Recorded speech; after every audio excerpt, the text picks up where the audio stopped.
Lesson 121. Forgiveness is the key to happiness. Here is the answer to your search for peace. Here is the key to meaning in a world that seems to make no sense. Here is the way to safety in apparent dangers that appear to threaten you at every turn and bring uncertainty to all your hopes of ever finding quietness and peace. Here are all questions answered. Here the end of all uncertainty ensured at last. The unforgiving mind is full of fear and offers love no room to be itself, no place where it can spread its wings in peace and soar above the turmoil of the world. The unforgiving mind is sad, without the hope of respite and release from pain. It suffers and abides in misery, peering about in darkness, seeing not, yet certain of the danger lurking there. The unforgiving mind is torn with doubt, confused about itself and all it sees, afraid and angry, weak and blustering, afraid to go ahead, afraid to stay, afraid to waken or to go to sleep, afraid of every sound, yet more afraid of stillness, terrified of darkness, yet more terrified at the approach of light. What can the unforgiving mind perceive but its damnation?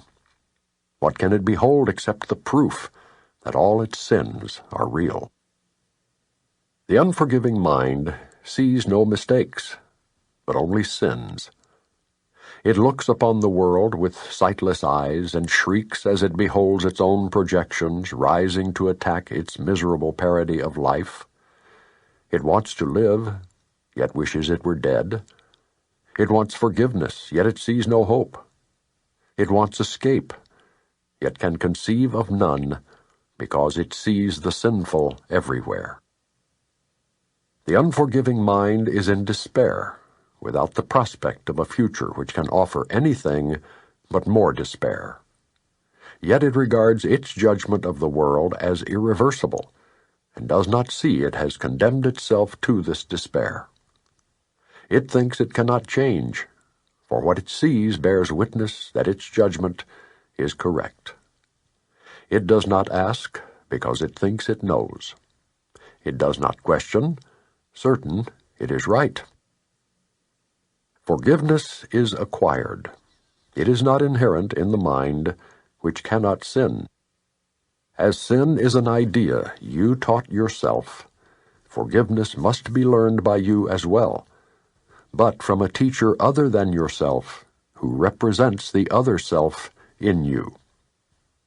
Through him you learn how to forgive the self you think you made, and let it disappear.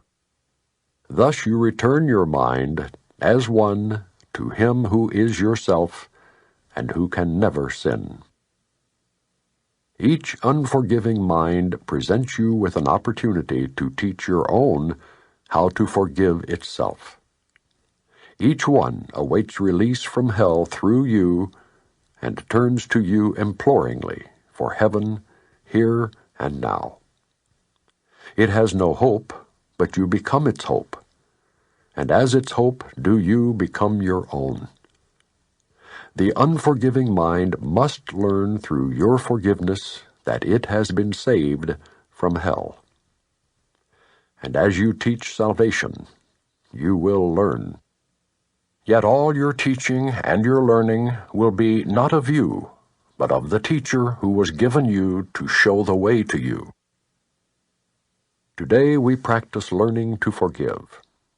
If you are willing, you can learn today to take the key to happiness and use it on your own behalf.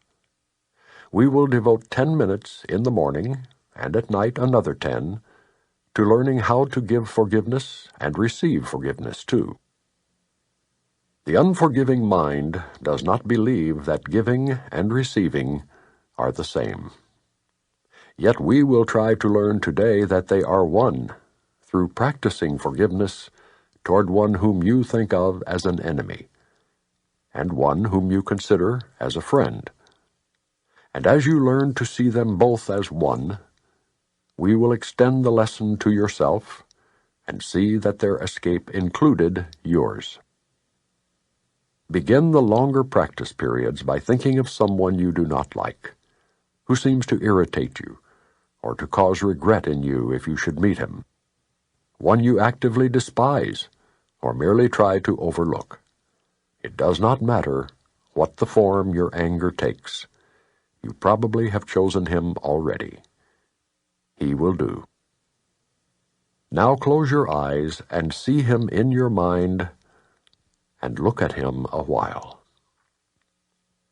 Try to perceive some light in him somewhere, a little gleam which you had never noticed. Try to find some little spark of brightness shining through the ugly picture that you hold of him. Look at this picture till you see a light somewhere within it, and then try to let this light extend until it covers him and makes the picture beautiful and good. Look at this changed perception for a while and turn your mind to one you call a friend. Try to transfer the light you learned to see around your former enemy to him. Perceive him now as more than friend to you, for in that light his holiness shows you your Savior, saved and saving, healed and whole. Then let him offer you the light you see in him, and let your enemy and friend unite in blessing you with what you gave. Now are you one with them, and they with you. Now have you been forgiven by yourself. Do not forget throughout the day the role forgiveness plays in bringing happiness to every unforgiving mind, with yours among them. Every hour, tell yourself, forgiveness is the key to happiness. I will awaken from the dream that I am mortal, fallible, and full of sin, and know I am the perfect Son of God. Lesson 122. Forgiveness offers everything I want. What could you want forgiveness cannot give? Do you want peace? Forgiveness offers it. Do you want happiness, a quiet mind, a certainty of purpose and a sense of worth and beauty that transcends the world? Do you want care and safety and the warmth of sure protection always? Do you want a quietness that cannot be disturbed, a gentleness that can never be hurt, a deep, abiding comfort, and a rest so perfect it can never be upset? All this forgiveness offers you, and more. It sparkles on your eyes as you awake, and gives you joy with which to meet the day. It soothes your forehead while you sleep, and rests upon your eyelids so you see no dreams of fear and evil, malice and attack. And when you wake again, it offers you another day of happiness and peace. All this forgiveness offers you, and more. Forgiveness lets the veil be lifted up that hides the face of Christ from those who look with unforgiving eyes upon the world. It lets you recognize the Son of God and clears your memory of all dead thoughts so that remembrance of your Father can arise across the threshold of your mind. What would you want forgiveness cannot give? What gifts but these are worthy to be sought? What fancied value, trivial effect, or transient promise, never to be kept, can hold more hope than what forgiveness brings? Why would you seek an answer other than the answer that will answer everything?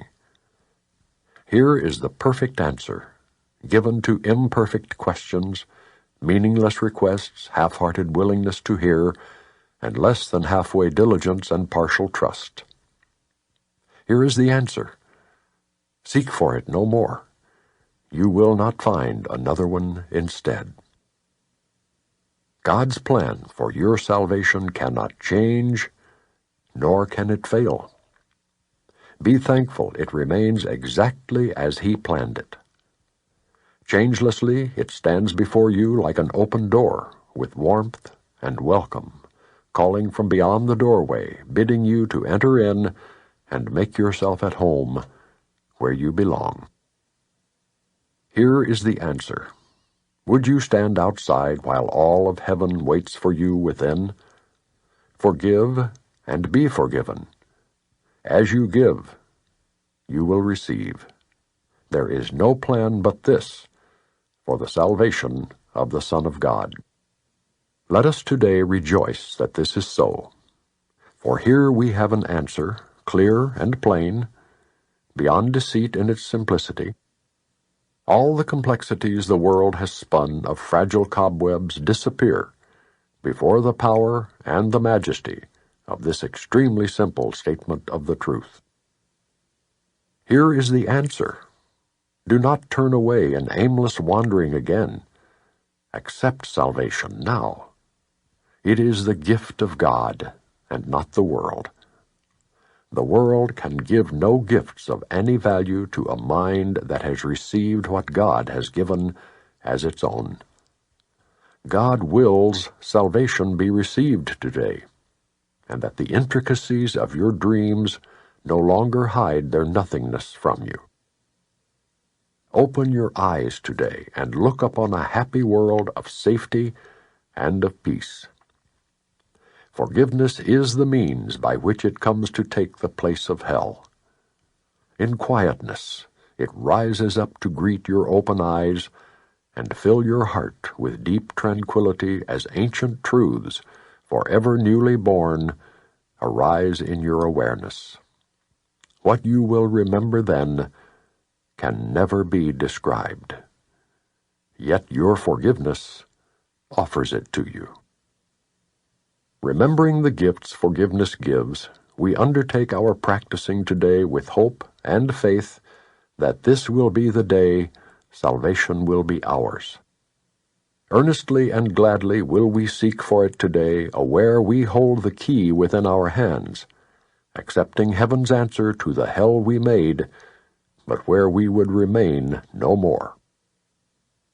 Morning and evening do we gladly give a quarter of an hour to the search in which the end of hell is guaranteed. Begin in hopefulness, for we have reached the turning point at which the road becomes far easier. And now the way is short that yet we travel. We are close indeed to the appointed ending of the dream. Sink into happiness as you begin these practice periods, for they hold out the sure rewards of questions answered, and what your acceptance of the answer brings.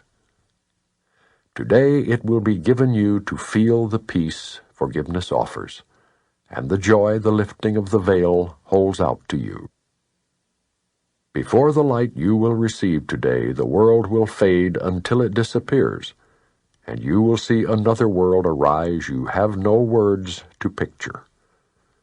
Now we walk directly into light, and we receive the gifts that have been held in store for us since time began, kept waiting for today. Forgiveness offers everything you want. Today all things you want are given you. Let not your gifts recede throughout the day, as you return again to meet a world of shifting change and bleak appearances.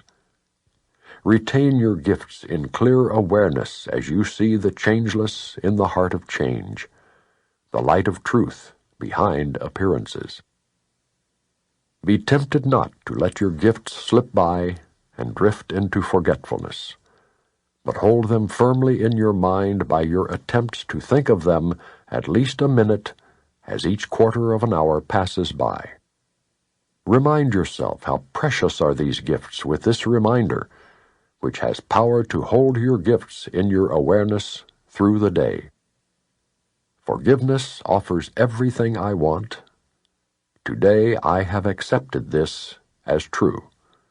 Today I have received the gifts of God. Lesson 123. I thank my Father for his gifts to me. Today let us be thankful. We have come to gentler pathways and to smoother roads. There is no thought of turning back, and no implacable resistance to the truth. A bit of wavering remains, some small objections, and a little hesitance, but you can well be grateful for your gains, which are far greater than you realize.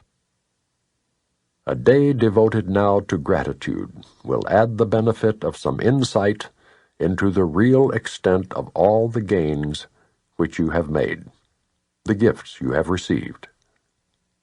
Be glad today in loving thankfulness your Father has not left you to yourself, nor let you wander in the dark alone.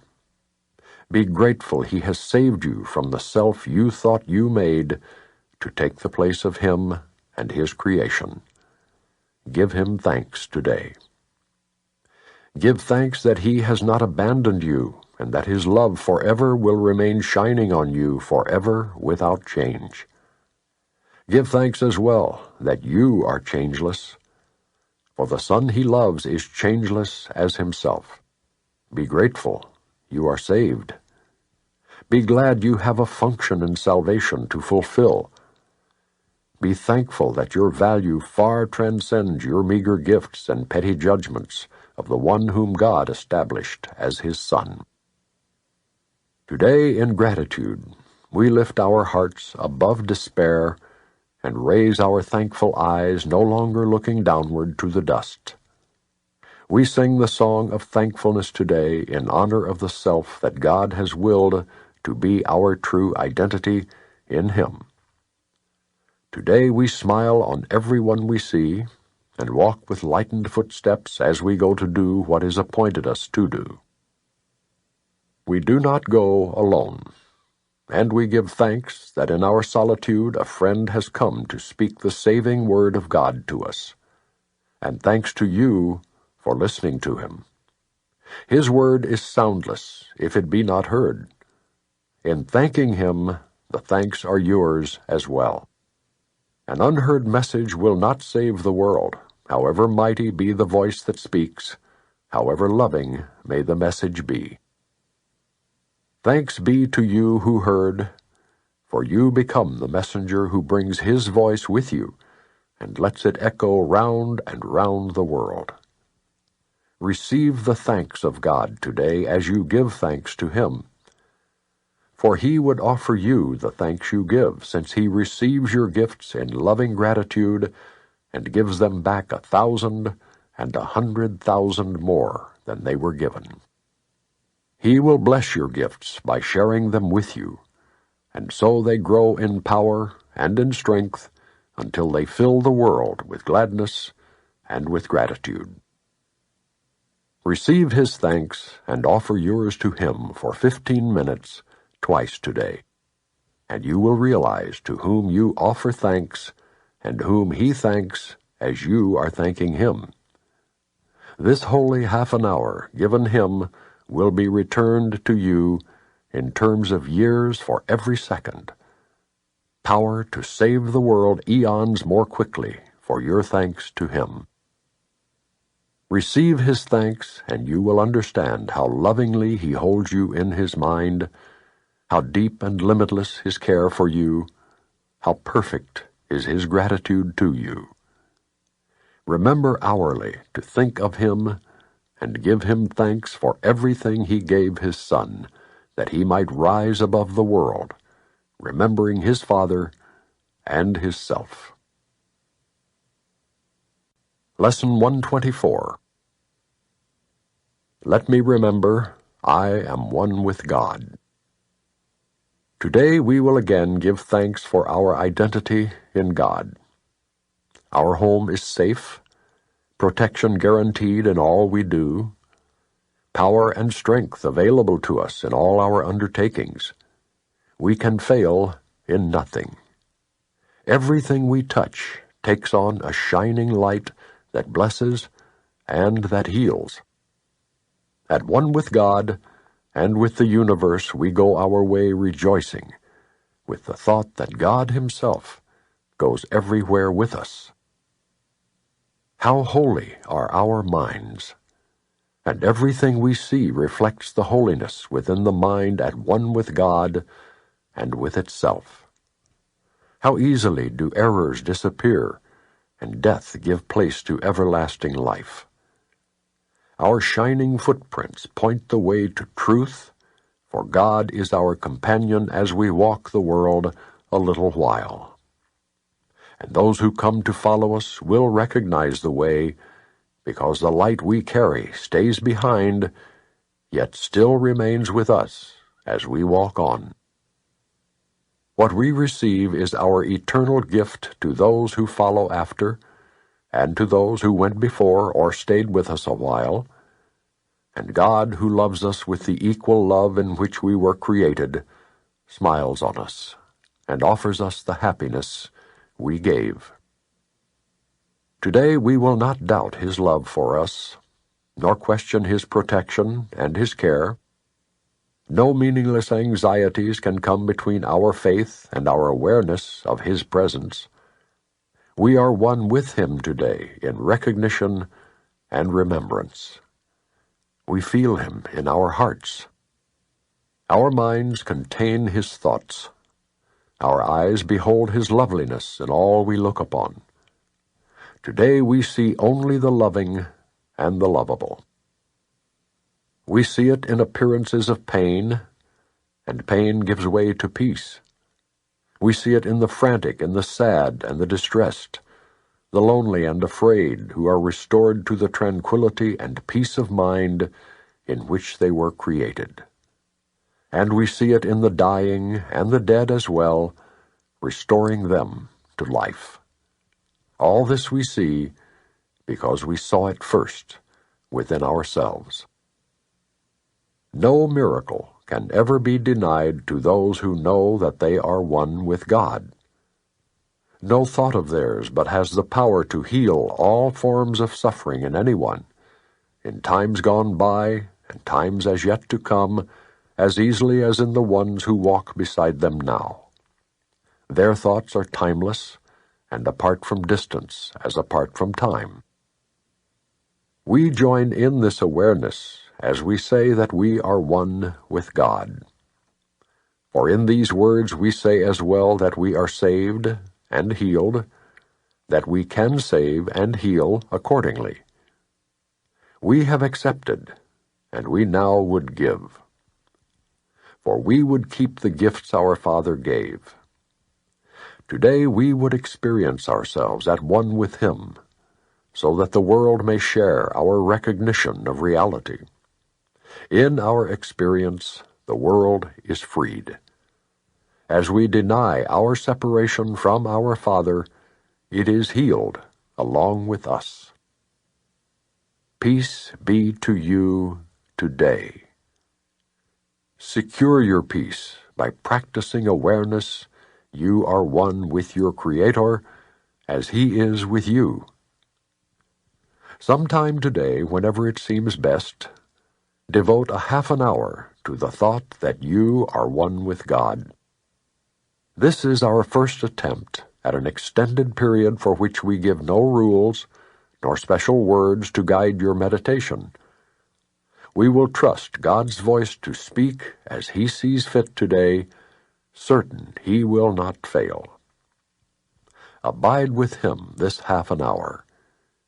He will do the rest. Your benefit will not be less if you believe that nothing happens. You may not be ready to accept the gain today, yet sometime, somewhere it will come to you, nor will you fail to recognize it when it dawns with certainty upon your mind.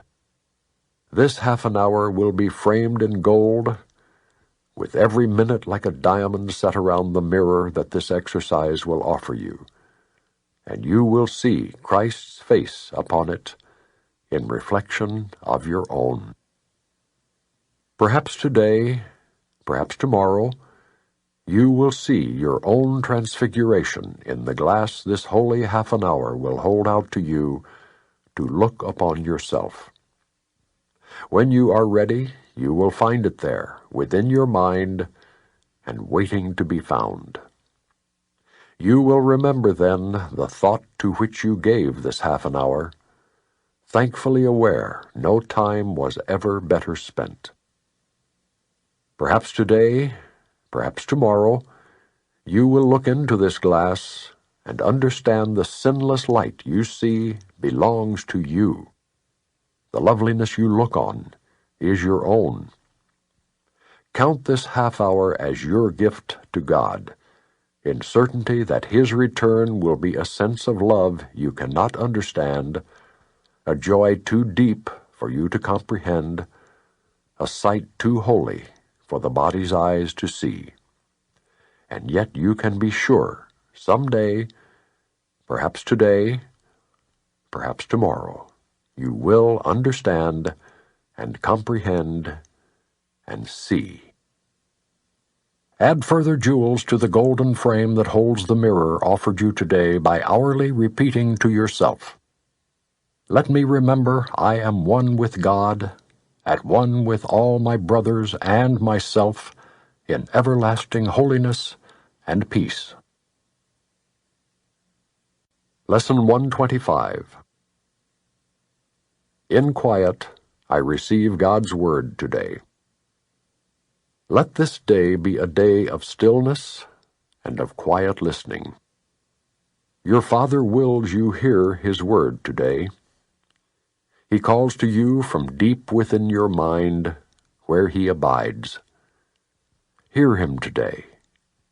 No peace is possible until His Word is heard around the world, until your mind, in quiet listening, accepts the message that the world must hear to usher in the quiet time of peace. This world will change through you. No other means can save it, for God's plan is simply this. The Son of God is free to save Himself, given the Word of God to be His guide, forever in His mind and at His side to lead Him surely to His Father's house by His own will, forever free as God's. He is not led by force, but only love. He is not judged, but only sanctified. In stillness we will hear God's voice today without intrusion of our petty thoughts, without our personal desires, and without all judgment of His holy word. We will not judge ourselves today, for what we are cannot be judged. We stand apart from all the judgments which the world has laid upon the Son of God. It knows Him not. Today we will not listen to the world, but wait in silence for the Word of God. Hear, Holy Son of God, your Father speak. His voice would give to you His holy word to spread across the world the tidings of salvation and the holy time of peace. We gather at the throne of God today, the quiet place within the mind where He abides forever, in the holiness that He created and will never leave. He has not waited until you return your mind to Him to give His word to you. He has not hid Himself from you while you have wandered off a little while from Him. He does not cherish the illusions which you hold about yourself. He knows His Son, and wills that He remain as part of Him, regardless of His dreams, regardless of His madness, that His will is not His own. Today He speaks to you. His voice awaits your silence, for His word cannot be heard until your mind is quiet for a while, and meaningless desires have been stilled. Await His word in quiet.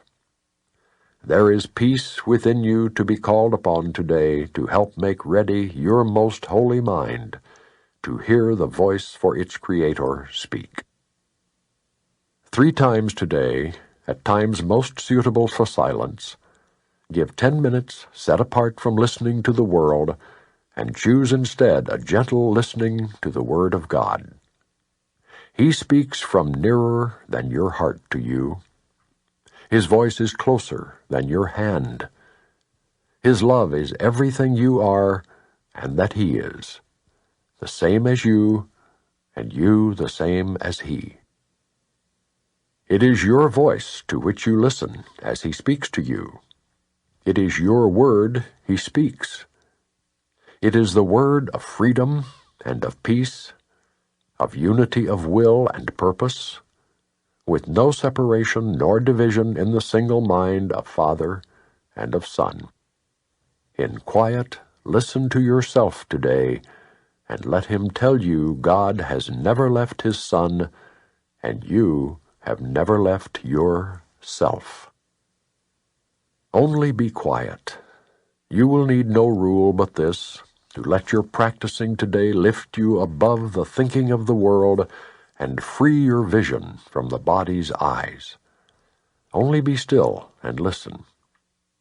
You will hear the word in which the will of God the Son joins in his Father's will, at one with it, with no illusions interposed between the holy, indivisible, and true.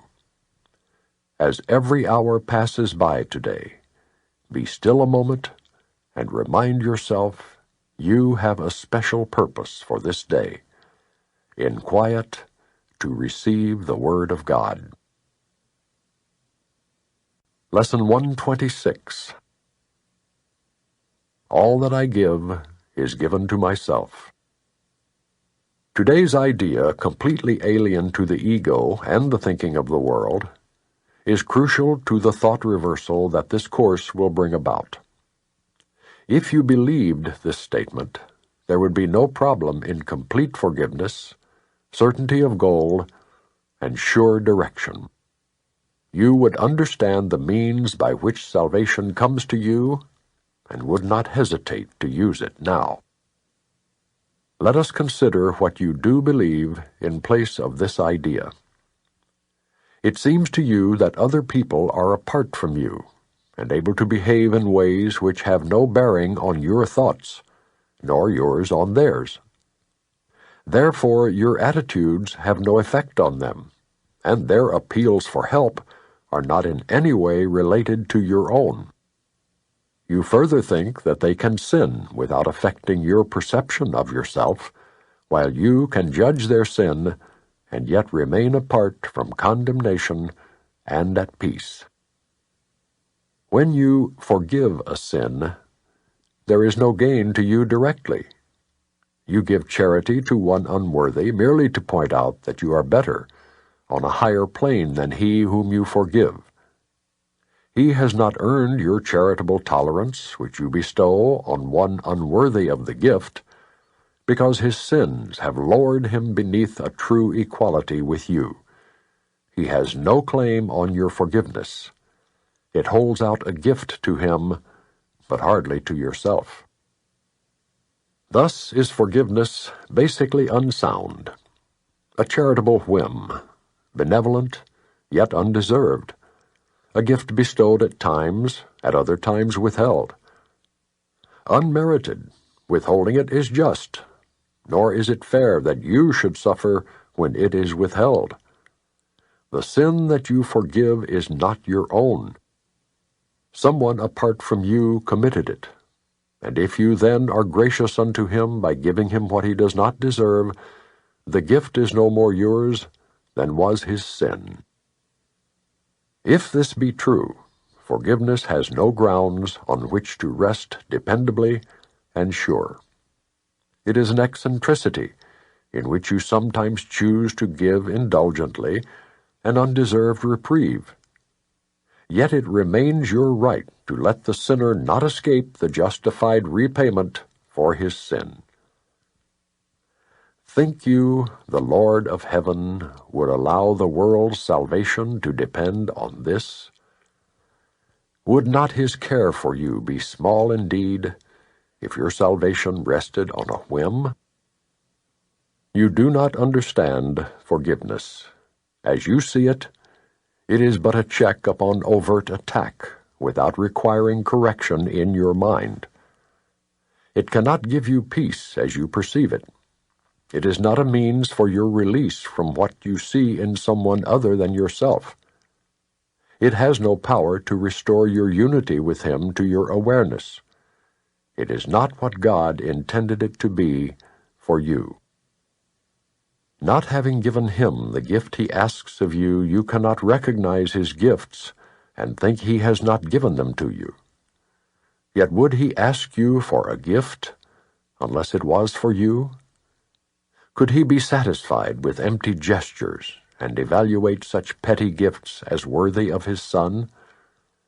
Salvation is a better gift than this, and true forgiveness, as the means by which it is attained, must heal the mind that gives, for giving is receiving.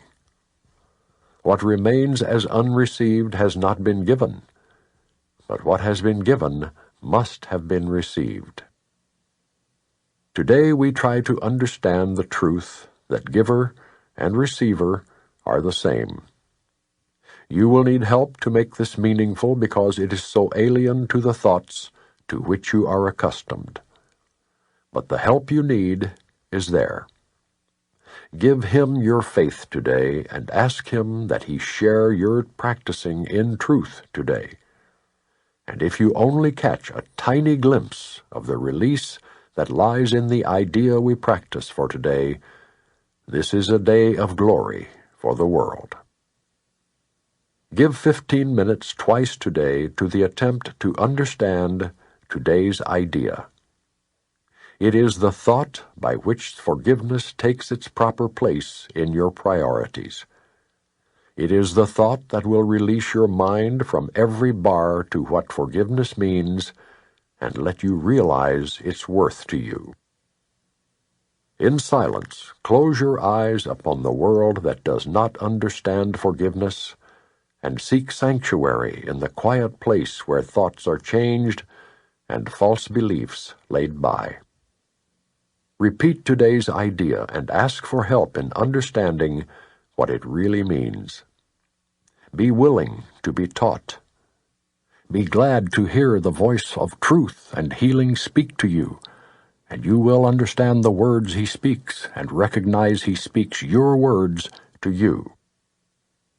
As often as you can, remind yourself you have a goal today, an aim which makes this day of special value to yourself and all your brothers. Do not let your mind forget this goal for long, but tell yourself, all that I give is given to myself. The help I need to learn that this is true is with me now, and I will trust in him. Then spend a quiet moment, opening your mind to his correction and his love. And what you hear of him you will believe, for what he gives will be received by you. Lesson 127. There is no love but God's. Perhaps you think that different kinds of love are possible. Perhaps you think there is a kind of love for this, a kind for that, a way of loving one, another way of loving still another. Love is one. It has no separate parts and no degrees, no kinds nor levels, no divergencies and no distinctions. It is like itself, unchanged throughout. It never alters with a person or a circumstance. It is the heart of God and also of his Son. Love's meaning is obscure to anyone who thinks that love can change. He does not see that changing love must be impossible, and thus he thinks that he can love at times and hate at other times. He also thinks that love can be bestowed on one and yet remain itself, although it is withheld from others. To believe these things of love is not to understand it. If it could make such distinctions, it would have to judge between the righteous and the sinner and perceive the Son of God in separate parts. Love cannot judge. As it is one itself, it looks on all as one. Its meaning lies in oneness, and it must elude the mind that thinks of it as partial or in part. There is no love but God's, and all of love is His. There is no other principle that rules where love is not. Love is a law without an opposite. Its wholeness is the power holding everything as one, the link between the Father and the Son, which holds them both forever as the same. No course whose purpose is to teach you to remember what you really are could fail to emphasize that there can never be a difference in what you really are and what love is. Love's meaning is your own and shared by God Himself. For what you are is what He is. There is no love but His, and what He is everything there is. There is no limit placed upon Himself, and so are you unlimited as well. No law the world obeys can help you grasp love's meaning. What the world believes was made to hide love's meaning and to keep it dark and secret. There is not one principle the world upholds but violates the truth of what love is and what you are as well. Seek not within the world to find yourself. Love is not found in darkness and in death, yet it is perfectly apparent to the eyes that see and ears that hear love's voice. Today we practice making free your mind of all the laws you think you must obey, of all the limits under which you live, and all the changes that you think are part of human destiny. Today we take the largest single step this course requests in your advance towards its established goal. If you achieve the faintest glimmering of what love means today, you have advanced in distance without measure and in time beyond the count of years to your release. Let us together, then, be glad to give some time to God today and understand there is no better use for time than this. For 15 minutes twice today, escape from every law in which you now believe. Open your mind and rest. The world that seems to hold you prisoner can be escaped by anyone who does not hold it dear. Withdraw all value you have placed upon its meager offerings and senseless gifts, and let the gift of God replace them all. Call to your Father, certain that His voice will answer. He Himself has promised this, and He Himself will place a spark of truth within your mind wherever you give up a false belief, a dark illusion of your own reality, and what love means. He will shine through your idle thoughts today and help you understand the truth of love. In loving gentleness, He will abide with you as you allow His voice to teach love's meaning to your clean and open mind. And He will bless the lesson with His love. Today, the legion of the future years of waiting for salvation disappears before the timelessness of what you learn. Let us give thanks today that we are spared a future like the past. Today we leave the past behind us, never more to be remembered, and we raise our eyes upon a different present, where a future dawns unlike the past in every attribute. The world in infancy is newly born, and we will watch it grow in health and strength, to shed its blessing upon all who come to learn to cast aside the world they thought was made in hate to be love's enemy. Now are they all made free, along with us. Now are they all our brothers in God's love. We will remember them throughout the day because we cannot leave a part of us outside our love if we would know ourself. At least 3 times an hour, think of one who makes the journey with you and who came to learn what you must learn. And as he comes to mind, give him this message from yourself. I bless you, brother, with the love of God which I would share with you, for I would learn the joyous lesson that there is no love but God's, and yours, and mine, and everyone's. Lesson 128. The world I see holds nothing that I want. The world you see holds nothing that you need to offer you, nothing that you can use in any way, nor anything at all that serves to give you joy. Believe this thought, and you are saved from years of misery, from countless disappointments, and from hopes that turn to bitter ashes of despair. No one but must accept this thought as true if he would leave the world behind and soar beyond its petty scope and little ways. Each thing you value here is but a chain that binds you to the world, and it will serve no other end but this. For everything must serve the purpose you have given it, until you see a different purpose there. The only purpose worthy of your mind this world contains is that you pass it by, without delaying to perceive some hope where there is none. Be you deceived no more. The world you see holds nothing that you want.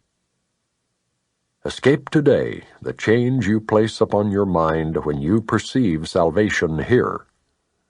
For what you value, you make part of you as you perceive yourself. All things you seek to make your value greater in your sight limit you further, hide your worth from you, and add another bar across the door that leads to true awareness of yourself. Let nothing that relates to body thoughts delay your progress to salvation, nor permit temptation to believe the world holds anything you want to hold you back. Nothing is here to cherish. Nothing here is worth one instant of delay and pain, one moment of uncertainty and doubt. The worthless offer nothing. Certainty of worth cannot be found in worthlessness. Today we practice letting go all thought of values we have given to the world. We leave it free of purposes we gave its aspects and its phases and its dreams. We hold it purposeless within our minds and loosen it from all we wish it were. Thus do we lift the chains that bar the door to freedom from the world and go beyond all little values and diminished goals. Pause and be still a little while and see how far you rise above the world when you release your mind from chains and let it seek the level where it finds itself at home. It will be grateful to be free a while. It knows where it belongs. But free its wings, and it will fly in sureness and in joy to join its holy purpose. Let it rest in its Creator, there to be restored to sanity, to freedom, and to love. Give it 10 minutes rest 3 times today, and when your eyes are opened afterward, you will not value anything you see as much as when you looked at it before. Your whole perspective on the world will shift by just a little every time you let your mind escape its chains. The world is not where it belongs, and you belong where it would be and where it goes to rest when you release it from the world. Your guide is sure. Open your mind to him. Be still and rest. Protect your mind throughout the day as well, and when you think you see some value in an aspect or an image of the world, refuse to lay this chain upon your mind, but tell yourself with quiet certainty, "This will not tempt me to delay myself. The world I see holds nothing that I want." Lesson 129. Beyond this world, there is a world I want. This is the thought that follows from the one we practiced yesterday.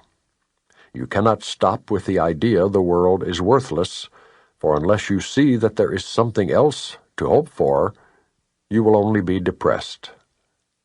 Our emphasis is not on giving up the world, but on exchanging it for what is far more satisfying, filled with joy, and capable of offering you peace.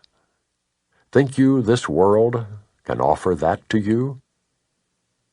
It might be worth a little time to think once more about the value of this world. Perhaps you will concede there is no loss in letting go all thought of value here. The world you see is merciless indeed, unstable, cruel, unconcerned with you, quick to avenge, and pitiless with hate. It gives but to rescind, and takes away all things that you have cherished for a while. No lasting love is found, for none is here. This is the world of time, where all things end. Is it a loss to find a world instead where losing is impossible, where love endures forever, hate cannot exist, and vengeance has no meaning? Is it loss to find all things you really want and know they have no ending, and they will remain exactly as you want them throughout time? Yet even they will be exchanged at last for what we cannot speak of. For you go from there to where words fail entirely, into a silence where the language is unspoken and yet surely understood. Communication, unambiguous and plain as day, remains unlimited for all eternity. And God himself speaks to his Son as his Son speaks to him. Their language has no words, for what they say cannot be symbolized. Their knowledge is direct and wholly shared and wholly one. How far away from this are you who stay bound to this world? And yet how near are you when you exchange it for the world you want? Now is the last step certain. Now you stand an instant's space away from timelessness. Here can you but look forward, never back to see again the world you do not want. Here is the world that comes to take its place. As you unbind your mind from little things, the world sets forth to keep you prisoner. Value them not, and they will disappear. Esteem them, and they will seem real to you. Such is the choice. What loss can be for you in choosing not to value nothingness? This world holds nothing that you really want, but what you choose instead you want indeed. Let it be given you today. It waits but for your choosing it to take the place of all the things you seek but do not want. Practice your willingness to make this change 10 minutes in the morning and at night, and once more in between. Begin with this. Beyond this world there is a world I want. I choose to see that world instead of this, for here is nothing that I really want. Then close your eyes upon the world you see, and in the silent darkness watch the lights that are not of this world light one by one, until where one begins, another ends, loses all meaning, as they blend in one. Today the lights of heaven bend to you to shine upon your eyelids as you rest beyond the world of darkness. Here is light your eyes cannot behold, and yet your mind can see it plainly and can understand. A day of grace is given you today, and we give thanks. This day we realize that what you feared to lose was only loss. Now do we understand there is no loss, for we have seen its opposite at last, and we are grateful that the choice is made. Remember your decision hourly, and take a moment to confirm your choice by laying by whatever thoughts you have and dwelling briefly only upon this. The world I see holds nothing that I want. Beyond this world, there is a world I want. Lesson 130. It is impossible to see two worlds. Perception is consistent. What you see reflects your thinking, and your thinking but reflects your choice of what you want to see. Your values are determiners of this. For what you value, you must want to see, believing what you see is really there. No one can see a world his mind has not accorded value, and no one can fail to look upon what he believes he wants. Yet who can really hate and love at once? Who can desire what he does not want to have reality? And who can choose to see a world of which he is afraid? Fear must make blind, for this its weapon is. That which you fear to see, you cannot see. Love and perception thus go hand in hand, but fear obscures in darkness what is there. What then can fear project upon the world? What can be seen in darkness that is real? Truth is eclipsed by fear, and what remains is but imagined. Yet what can be real in blind imaginings of panic born? What would you want that this is shown to you? What would you wish to keep in such a dream?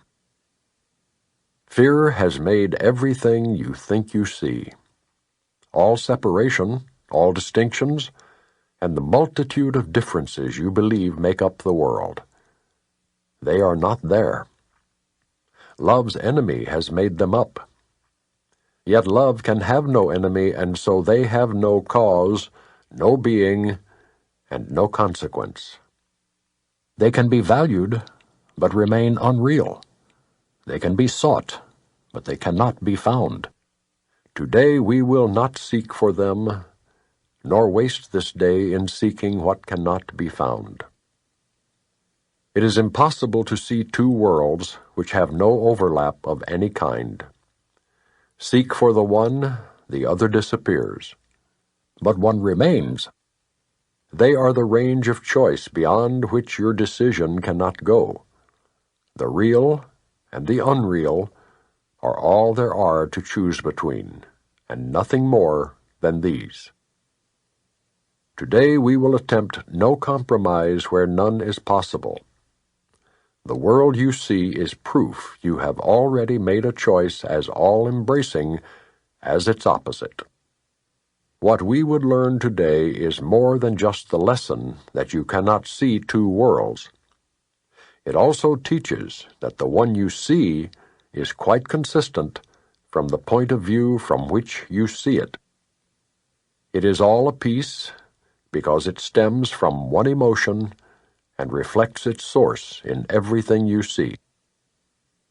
6 times today, in thanks and gratitude, we gladly give 5 minutes to the thought that ends all compromise and doubt, and go beyond them all as one. We will not make 1,000 meaningless distinctions, nor attempt to bring with us a little part of unreality, as we devote our minds to finding only what is real. Begin your searching for the other world by asking for a strength beyond your own, and recognizing what it is you seek. You do not want illusions, and you come to these 5 minutes emptying your hands of all the petty treasures of this world. You wait for God to help you as you say, "It is impossible to see two worlds. Let me accept the strength God offers me and see no value in this world, that I may find my freedom and deliverance." God will be there For you have called upon the great unfailing power which will take this giant step with you in gratitude. Nor will you fail to see his thanks expressed in tangible perception and in truth. You will not doubt what you will look upon. For though it is perception, it is not the kind of seeing that your eyes alone have ever seen before. And you will know God's strength upheld you as you made this choice. Dismiss temptation easily today whenever it arises, merely by remembering the limits of your choice. The unreal or the real, the false or true, is what you see and only what you see. Perception is consistent with your choice, and hell or heaven comes to you as one. Accept a little part of hell as real, and you have damned your eyes and cursed your sight, and what you will behold is hell indeed. Yet the release of heaven still remains within your range of choice, to take the place of everything that hell would show to you. All you need say to any part of hell, whatever form it takes, is simply this: it is impossible to see two worlds. I seek my freedom and deliverance, and this is not a part of what I want. Lesson 131. No one can fail who seeks to reach the truth. Failure is all about you while you seek for goals that cannot be achieved. You look for permanence in the impermanent, for love where there is none, for safety in the midst of danger, immortality within the darkness of the dream of death. Who could succeed where contradiction is the setting of his searching and the place to which he comes to find stability? Goals that are meaningless are not attained. There is no way to reach them, for the means by which you strive for them are meaningless as they are. Who can use such senseless means and hope through them to gain in anything? Where can they lead? And what could they achieve that offers any hope of being real? Pursuit of the imagined leads to death, because it is the search for nothingness. And while you seek for life, you ask for death. You look for safety and security, while in your heart you pray for danger and protection for the little dream you made. Yet searching is inevitable here. For this you came, and you will surely do the thing you came for. But the world cannot dictate the goal for which you search unless you give it power to do so. Otherwise, you still are free to choose a goal that lies beyond the world and every worldly thought, and one that comes to you from an idea relinquished, yet remembered, old yet new, an echo of a heritage forgot, yet holding everything you really want. Be glad that search you must.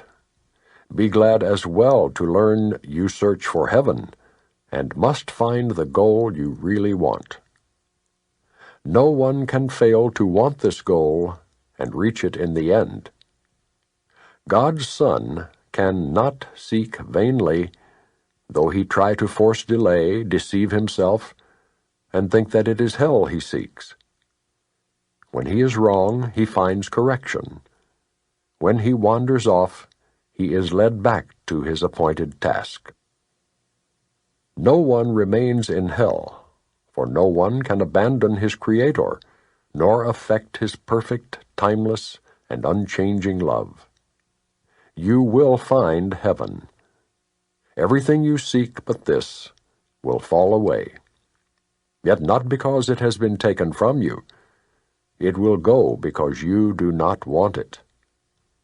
You will reach the goal you really want as certainly as God created you in sinlessness.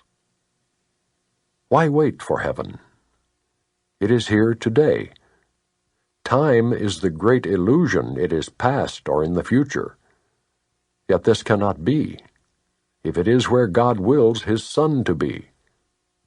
How could the will of God be in the past or yet to happen?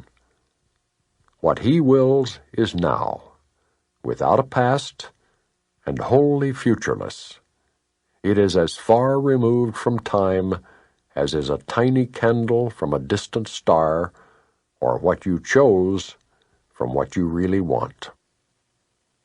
Heaven remains your one alternative to this strange world you made and all its ways, its shifting patterns and uncertain goals, its painful pleasures and its tragic joys.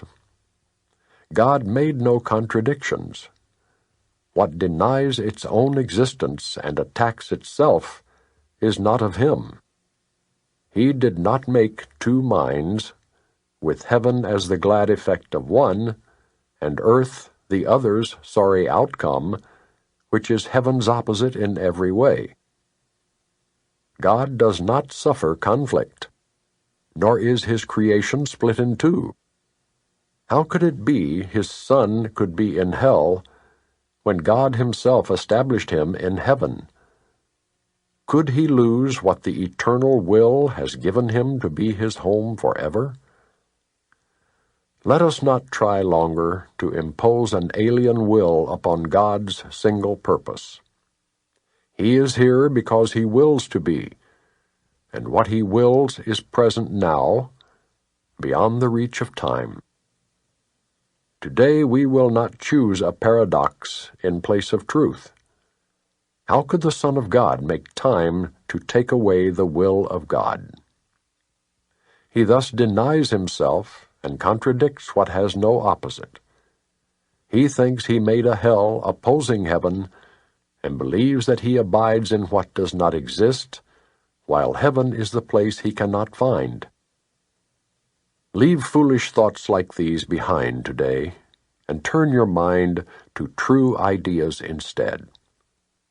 No one can fail who seeks to reach the truth, and it is truth we seek to reach today. We will devote 10 minutes to this goal 3 times today, and we will ask to see the rising of the real world, to replace the foolish images that we hold dear with true ideas arising in the place of thoughts that have no meaning, no effect, and neither source nor substance in the truth. This we acknowledge as we start upon our practice periods. Begin with this: I ask to see a different world, and think a different kind of thought from those I made. The world I seek I did not make alone. The thoughts I want to think are not my own. For several minutes watch your mind and see, although your eyes are closed, the senseless world you think is real. Review the thoughts as well which are compatible with such a world, and which you think are true. Then let them go, and sink below them to the holy place where they can enter not. There is a door beneath them in your mind, which you could not completely lock to hide what lies beyond. Seek for that door, and find it.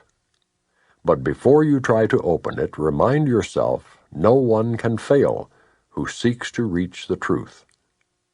And it is this request you make today. Nothing but this has any meaning now. No other goal is valued now, nor sought. Nothing before this door you really want, and only what lies past it do you seek. Put out your hand and see how easily the door swings open with your one intent to go beyond it. Angels light the way so that all darkness vanishes, and you are standing in a light so bright and clear that you can understand all things you see. A tiny moment of surprise, perhaps, will make you pause before you realize the world you see before you in the light reflects the truth you knew and did not quite forget in wandering away in dreams. You cannot fail today. There walks with you the Spirit heaven sent you, that you might approach this door some day and through his aid slip effortlessly past it to the light. Today that day has come. Today, God keeps his ancient promise to his holy Son, as does his Son remember his to him. This is a day of gladness, for we come to the appointed time and place where you will find the goal of all your searching here, and all the seeking of the world, which end together as you pass beyond the door. Remember often that today should be a time of special gladness, and refrain from dismal thoughts and meaningless laments. Salvation's time has come. Today is set by heaven itself to be a time of grace for you and for the world. If you forget this happy fact, remind yourself with this: today I seek and find all that I want. My single purpose offers it to me. No one can fail who seeks to reach the truth. Lesson 132. I loose the world from all I thought it was. What keeps the world in chains but your beliefs? And what can save the world except yourself? Belief is powerful indeed. The thoughts you hold are mighty, and illusions are as strong in their effects as is the truth. A madman thinks the world he sees is real, and does not doubt it. Nor can he be swayed by questioning his thoughts' effects. It is but when their source is raised to question that the hope of freedom comes to him at last. Yet is salvation easily achieved, for anyone is free to change his mind, and all his thoughts change with it. Now the source of thought has shifted, for to change your mind means you have changed the source of all ideas you think, or ever thought, or yet will think. You free the past from what you thought before. You free the future from all ancient thoughts of seeking what you do not want to find. The present now remains the only time. Here in the present is the world set free. For as you let the past be lifted and release the future from your ancient fears, you find escape and give it to the world. You have enslaved the world with all your fears, your doubts and miseries, your pain and tears, and all your sorrows press on it, and keep the world a prisoner to your beliefs. Death strikes it everywhere, because you hold the bitter thoughts of death within your mind. The world is nothing in itself. Your mind must give it meaning. And what you behold upon it are your wishes, acted out so you can look on them and think them real. Perhaps you think you did not make the world, but came unwillingly to what was made already, hardly waiting for your thoughts to give it meaning. Yet in truth, you found exactly what you looked for when you came. There is no world apart from what you wish, and herein lies your ultimate release. Change but your mind on what you want to see, and all the world must change accordingly. Ideas leave not their source. This central theme is often stated in the text, and must be borne in mind if you would understand the lesson for today. It is not pride which tells you that you made the world you see, and that it changes as you change your mind. But it is pride that argues you have come into a world quite separate from yourself, impervious to what you think, and quite apart from what you chance to think it is. There is no world. This is the central thought the Course attempts to teach. Not everyone is ready to accept it, and each one must go as far as he can let himself be led along the road to truth. He will return and go still farther, or perhaps step back a while, and then return again. But healing is the gift of those who are prepared to learn there is no world, and can accept the lesson now. Their readiness will bring the lesson to them in some form which they can understand and recognize. Some see it suddenly, on point of death, and rise to teach it. Others find it an experience that is not of this world, which shows them that the world does not exist, because what they behold must be the truth, and yet it clearly contradicts the world. And some will find it in this course, and in the exercises that we do today. Today's idea is true because the world does not exist, and if it is indeed your own imagining, then you can loose it from all things you ever thought it was by merely changing all the thoughts that gave it these appearances. The sick are healed as you let go all thoughts of sickness, and the dead arise when you let thoughts of life replace all thoughts you ever held of death. A lesson earlier repeated once must now be stressed again, for it contains the firm foundation for today's idea. You are as God created you. There is no place where you can suffer, and no time that can bring change to your eternal state. How can a world of time and place exist if you remain as God created you? What is the lesson for today except another way of saying that to know yourself is the salvation of the world? To free the world from every kind of pain is but to change your mind about yourself. There is no world apart from your ideas, because ideas leave not their source, and you maintain the world within your mind in thought. Yet if you are as God created you, you cannot think apart from Him, nor make what does not share His timelessness and love. Are these inherent in the world you see? Does it create like Him? Unless it does, it is not real and cannot be at all.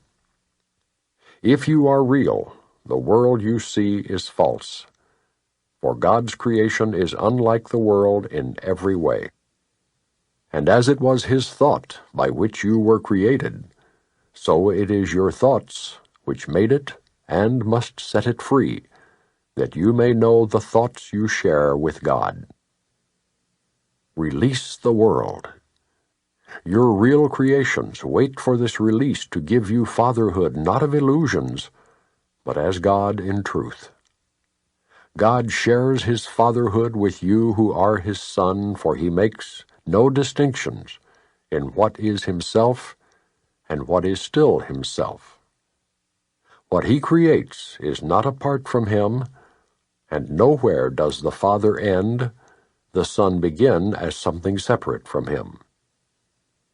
There is no world, because it is a thought apart from God, and made to separate the Father and the Son, and break away a part of God Himself, and thus destroy His wholeness.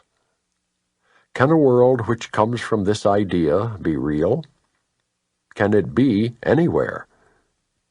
Deny illusions, but accept the truth.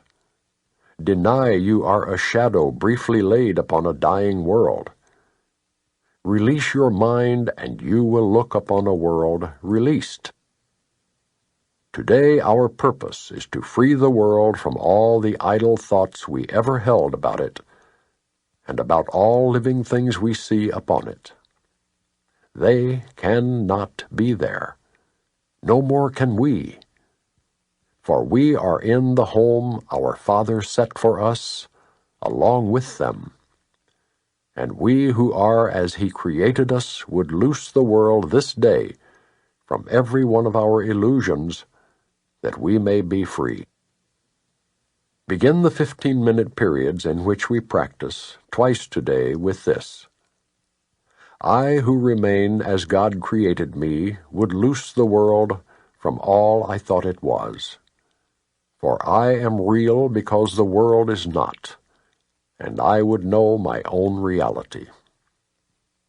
Then merely rest, alert but with no strain, and let your mind in quietness be changed so that the world is freed along with you. You need not realize that healing comes to many brothers far across the world, as well as to the ones you see nearby as you send out these thoughts to bless the world. But you will sense your own release, although you may not fully understand as yet that you could never be released alone. Throughout the day, increase the freedom sent through your ideas to all the world, and say whenever you are tempted to deny the power of your simple change of mind, I loose the world from all I thought it was, and choose my own reality instead. Lesson 133. I will not value what is valueless. Sometimes in teaching there is benefit, particularly after you have gone through what seems theoretical and far from what the student has already learned, to bring him back to practical concerns. This we will do today. We will not speak of lofty, world-encompassing ideas, but dwell instead on benefits to you. You do not ask too much of life, but far too little. When you let your mind be drawn to bodily concerns, to things you buy, to eminence as valued by the world, you ask for sorrow, not for happiness. This course does not attempt to take from you the little that you have. It does not try to substitute utopian ideas for satisfactions which the world contains. There are no satisfactions in the world. Today we list the real criteria by which to test all things you think you want. Unless they meet these sound requirements, they are not worth desiring at all, for they can but replace what offers more. The laws that govern choice you cannot make, no more than you can make alternatives from which to choose. The choosing you can do. Indeed, you must.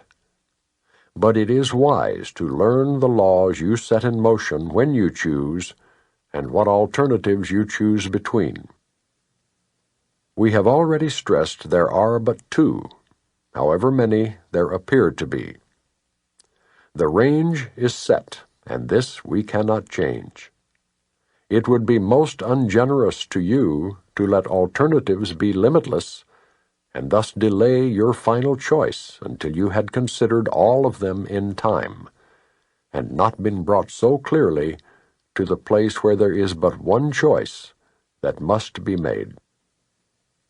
Another kindly and related law is that there is no compromise in what your choice must bring.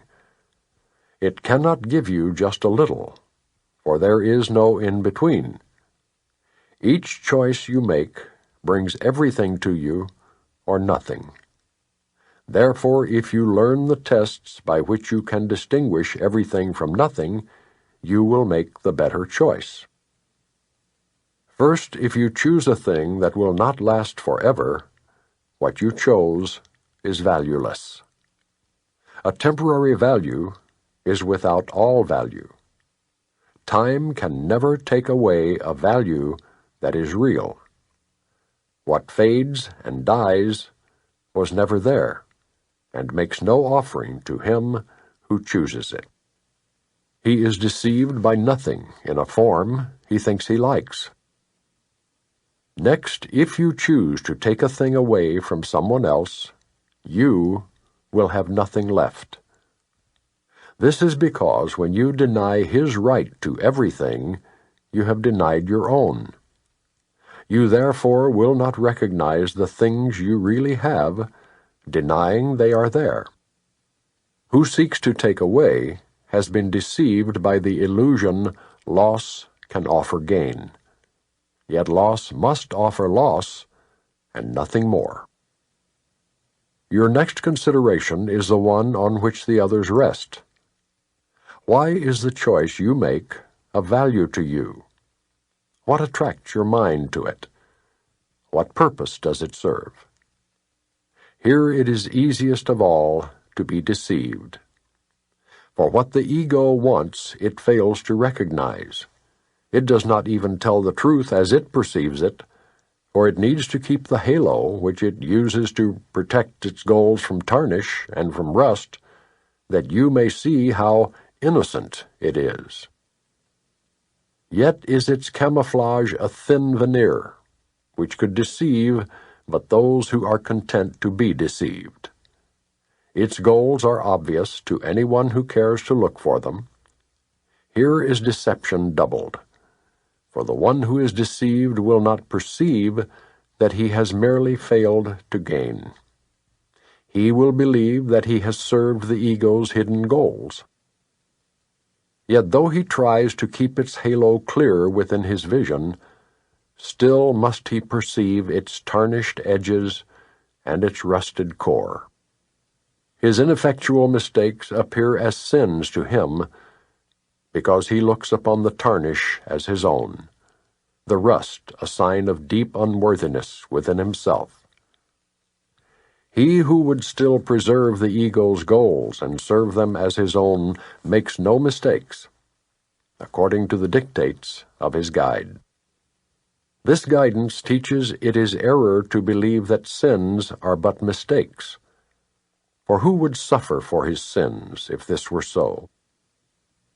And so we come to the criterion for choice that is the hardest to believe, because its obviousness is overlaid with many levels of obscurity.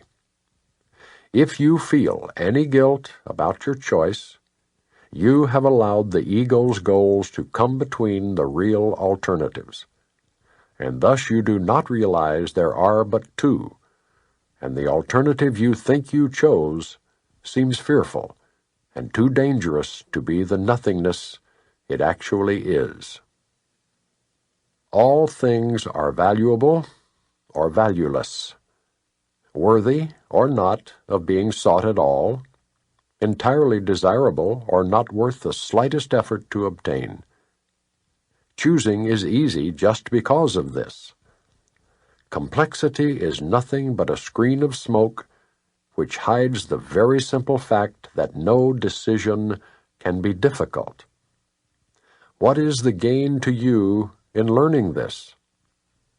It is far more than merely letting you make choices easily and without pain. Heaven itself is reached with empty hands and open minds, which come with nothing to find everything and claim it as their own. We will attempt to reach this state today, with self-deception laid aside, and with an honest willingness to value but the truly valuable and the real. Our 2 extended practice periods of 15 minutes each begin with this: I will not value what is valueless, and only what has value do I seek, for only that do I desire to find. And then receive what waits for everyone who reaches unencumbered to the gate of heaven, which swings open as he comes. Should you begin to let yourself collect some needless burdens, or believe you see some difficult decisions facing you, be quick to answer with this simple thought: I will not value what is valueless, for what is valuable belongs to me. Lesson 134. Let me perceive forgiveness as it is. Let us review the meaning of forgive, for it is apt to be distorted and to be perceived as something that entails an unfair sacrifice of righteous wrath, a gift unjustified and undeserved, and a complete denial of the truth. In such a view, forgiveness must be seen as mere eccentric folly, and this course appeared to wrest salvation on a whim. This twisted view of what forgiveness means is easily corrected when you can accept the fact that pardon is not asked for what is true. It must be limited to what is false. It is irrelevant to everything except illusions. Truth is God's creation, and to pardon that is meaningless. All truth belongs to Him, reflects His laws, and radiates His love. Does this need pardon? How can you forgive the sinless and eternally benign? The major difficulty that you find in genuine forgiveness on your part is that you still believe you must forgive the truth, and not illusions. You conceive of pardon as a vain attempt to look past what is there, to overlook the truth in an unfounded effort to deceive yourself by making an illusion true. This twisted viewpoint but reflects the hold that the idea of sin retains as yet upon your mind as you regard yourself. Because you think your sins are real, you look on pardon as deception. For it is impossible to think of sin as true and not believe forgiveness is a lie. Thus is forgiveness really but a sin, like all the rest. It says the truth is false, and smiles on the corrupt as if they were as blameless as the grass, as white as snow. It is delusional in what it thinks it can accomplish. It would see as right the plainly wrong, the loathsome as the good. Pardon is no escape in such a view. It merely is a further sign that sin is unforgivable, at best to be concealed, denied, or called another name, for pardon is a treachery to truth. Guilt cannot be forgiven. If you sin, your guilt is everlasting. Those who are forgiven from the view their sins are real are pitifully mocked and twice condemned, first by themselves for what they think they did, and once again by those who pardon them. It is sin's unreality that makes forgiveness natural and wholly sane, a deep relief to those who offer it, a quiet blessing where it is received. It does not countenance illusions, but collects them lightly with a little laugh, and gently lays them at the feet of truth, and there they disappear entirely. Forgiveness is the only thing that stands for truth in the illusions of the world. It sees their nothingness and looks straight through the 1,000 forms in which they may appear. It looks on lies, but it is not deceived. It does not heed the self-accusing shrieks of sinners mad with guilt. It looks on them with quiet eyes and merely says to them, "My brother, what you think is not the truth." The strength of pardon is its honesty, which is so uncorrupted that it sees illusions as illusions, not as truth. It is because of this that it becomes the undeceiver in the face of lies, the great restorer of the simple truth. By its ability to overlook what is not there, it opens up the way to truth, which has been blocked by dreams of guilt. Now are you free to follow in the way your true forgiveness opens up to you. For if one brother has received this gift of you, the door is open to yourself. There is a very simple way to find the door to true forgiveness and perceive it open wide and welcome. When you feel that you are tempted to accuse someone of sin in any form, do not allow your mind to dwell on what you think he did, for that is self-deception. Ask instead, would I accuse myself of doing this? Thus will you see alternatives for choice in terms that render choosing meaningful, and keep your mind as free of guilt and pain as God Himself intended it to be, and as it is, in truth. It is but lies that would condemn. In truth is innocence the only thing there is.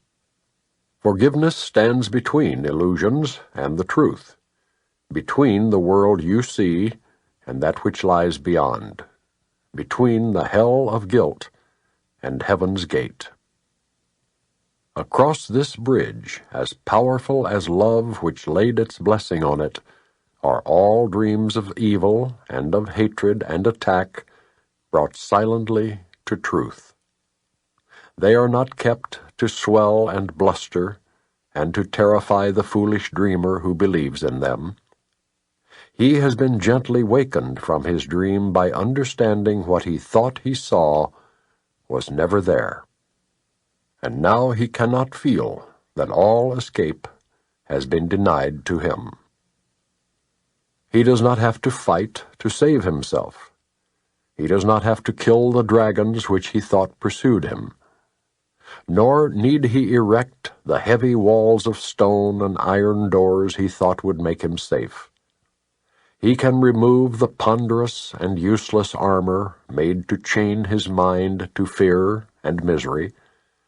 His step is light, and as he lifts his foot to stride ahead, a star is left behind to point the way to those who follow him.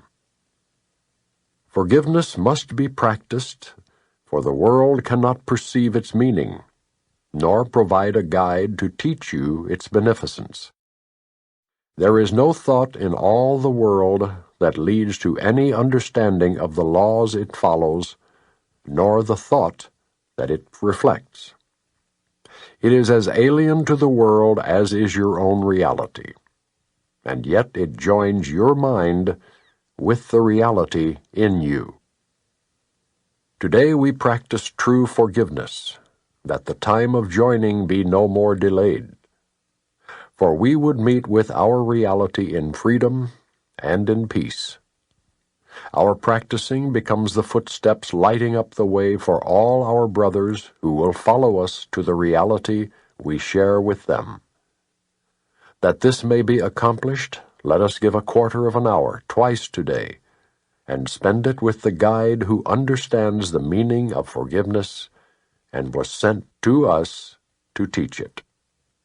Let us ask of him, "Let me perceive forgiveness as it is." Then choose one brother as he will direct, and catalogue his sins as one by one they cross your mind. Be certain not to dwell on any one of them, but realize that you are using his offenses but to save the world from all ideas of sin. Briefly consider all the evil things you thought of him, and each time ask yourself, would I condemn myself for doing this? Let him be freed from all the thoughts you had of sin in him, and now you are prepared for freedom. If you have been practicing thus far in willingness and honesty, you will begin to sense a lifting up, a lightening of weight across your chest, a deep and certain feeling of relief. The time remaining should be given to experiencing the escape from all the heavy chains you sought to lay upon your brother, but were laid upon yourself. Forgiveness should be practiced through the day, for there will still be many times when you forget its meaning and attack yourself. When this occurs, allow your mind to see through this illusion as you tell yourself, "Let me perceive forgiveness as it is. Would I accuse myself of doing this? I will not lay this chain upon myself." In everything you do, remember this: no one is crucified alone, and yet no one can enter heaven by himself. Lesson 135. If I defend myself, I am attacked. Who would defend himself unless he thought he were attacked, that the attack were real, and that his own defense could save himself? And herein lies the folly of defense. It gives illusions full reality, and then attempts to handle them as real. It adds illusions to illusions, thus making correction doubly difficult. And it is this you do when you attempt to plan the future, activate the past, or organize the present as you wish.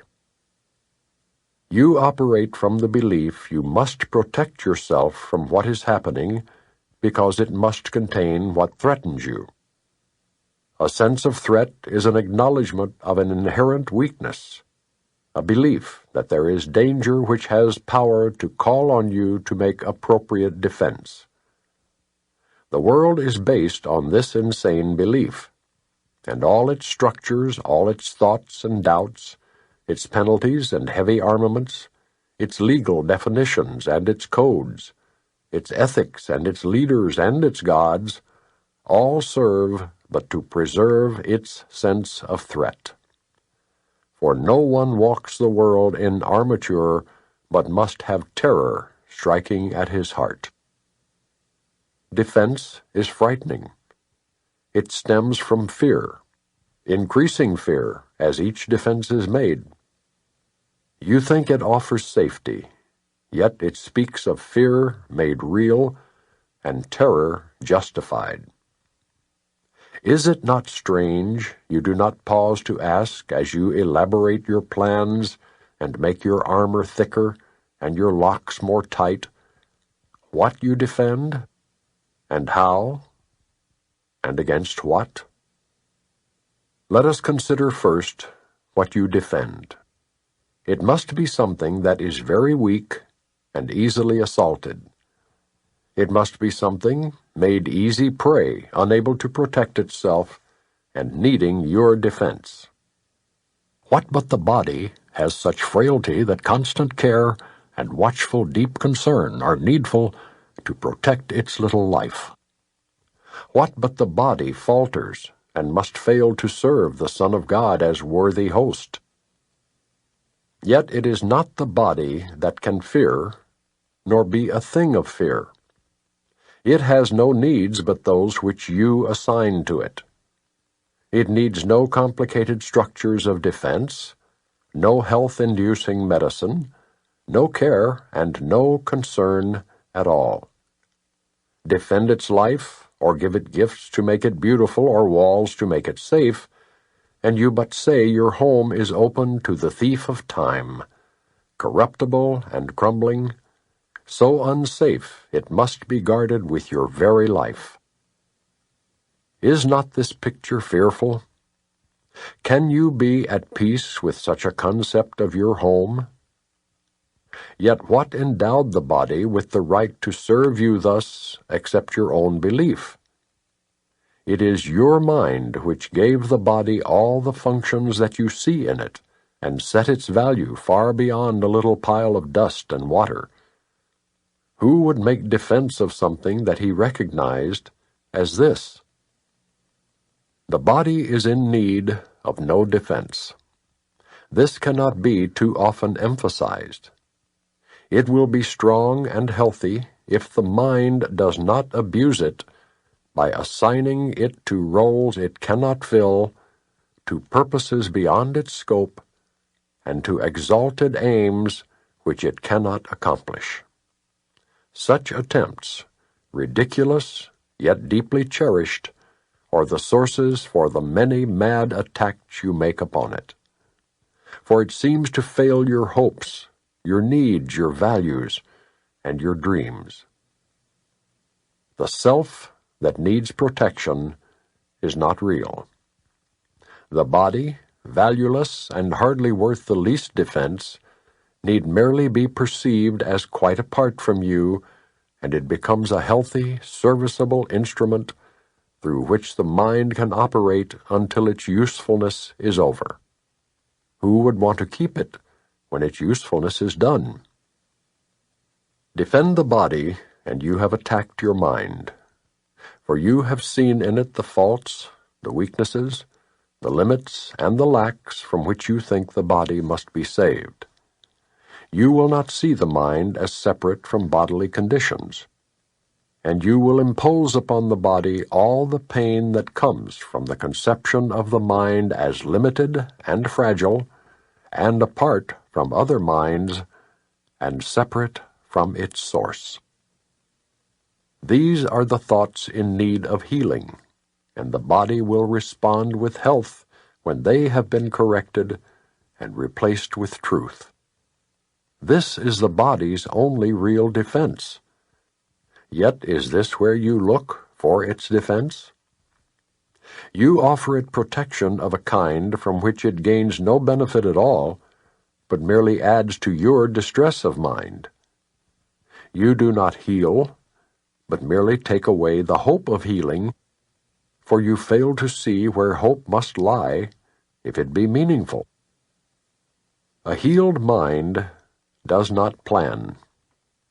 It carries out the plans that it receives through listening to wisdom that is not its own. It waits until it has been taught what should be done, and then proceeds to do it. It does not depend upon itself for anything except its adequacy to fulfill the plans assigned to it.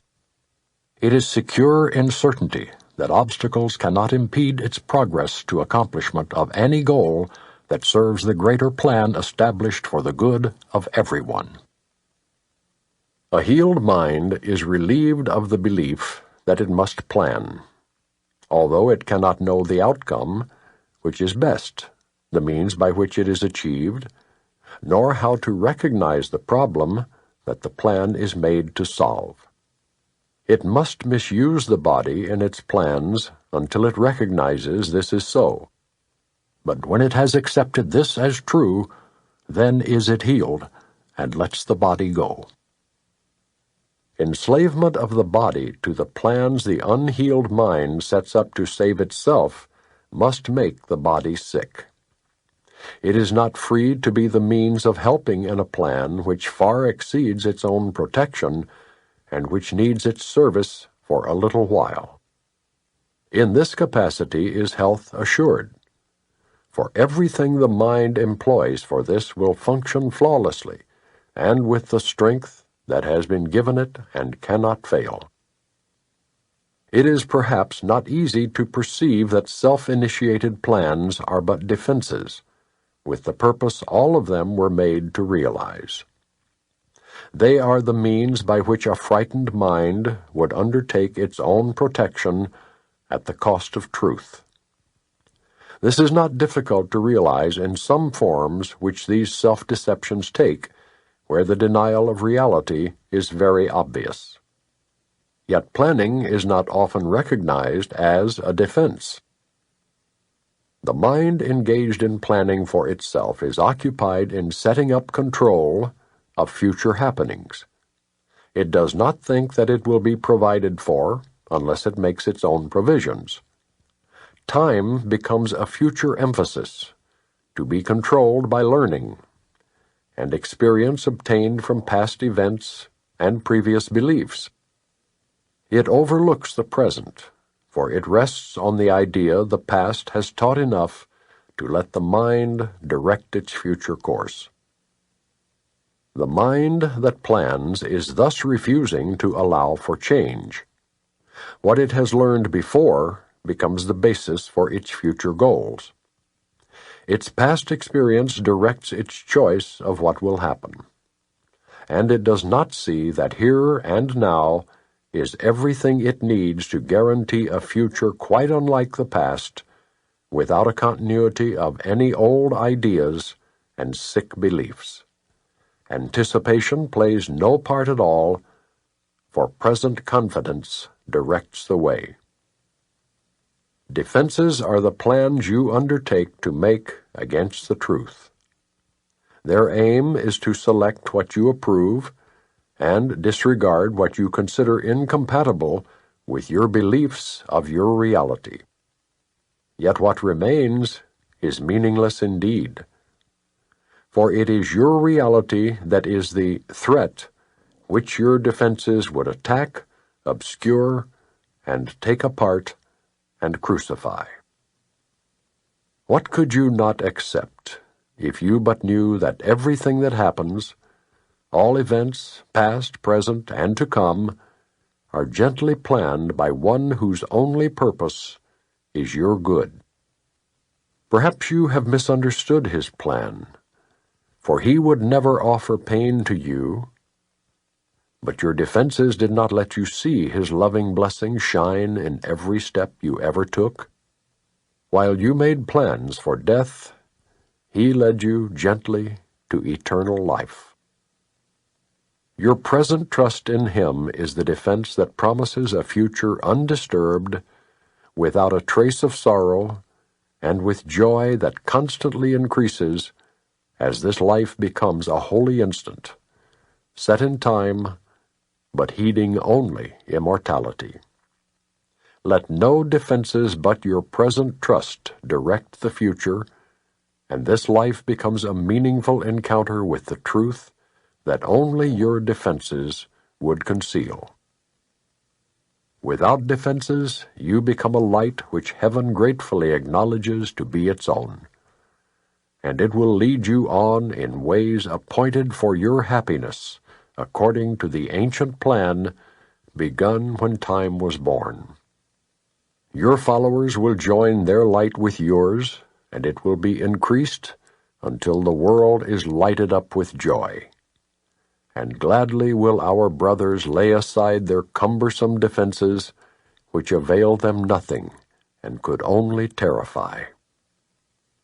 We will anticipate that time today with present confidence, for this is part of what was planned for us. We will be sure that everything we need is given us for our accomplishment of this today.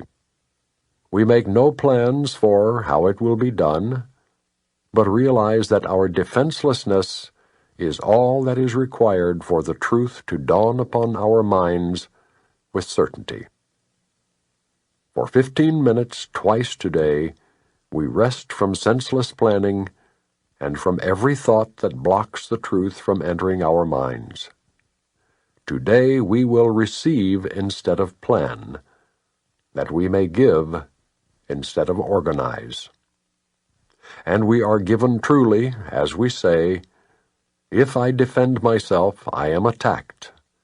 But in defenselessness I will be strong, and I will learn what my defenses hide." Nothing but that. If there are plans to make, you will be told of them.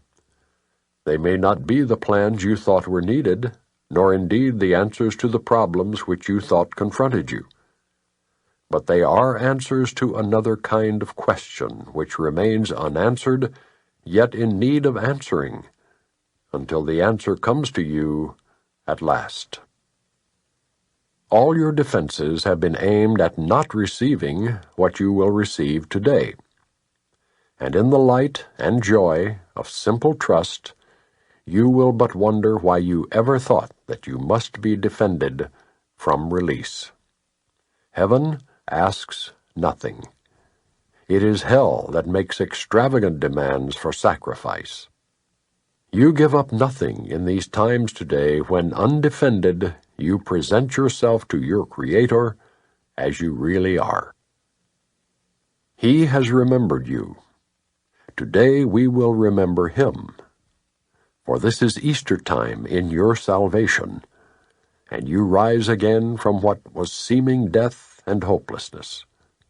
Now is the light of hope reborn in you, for now you come without defense, to learn the part for you within the plan of God.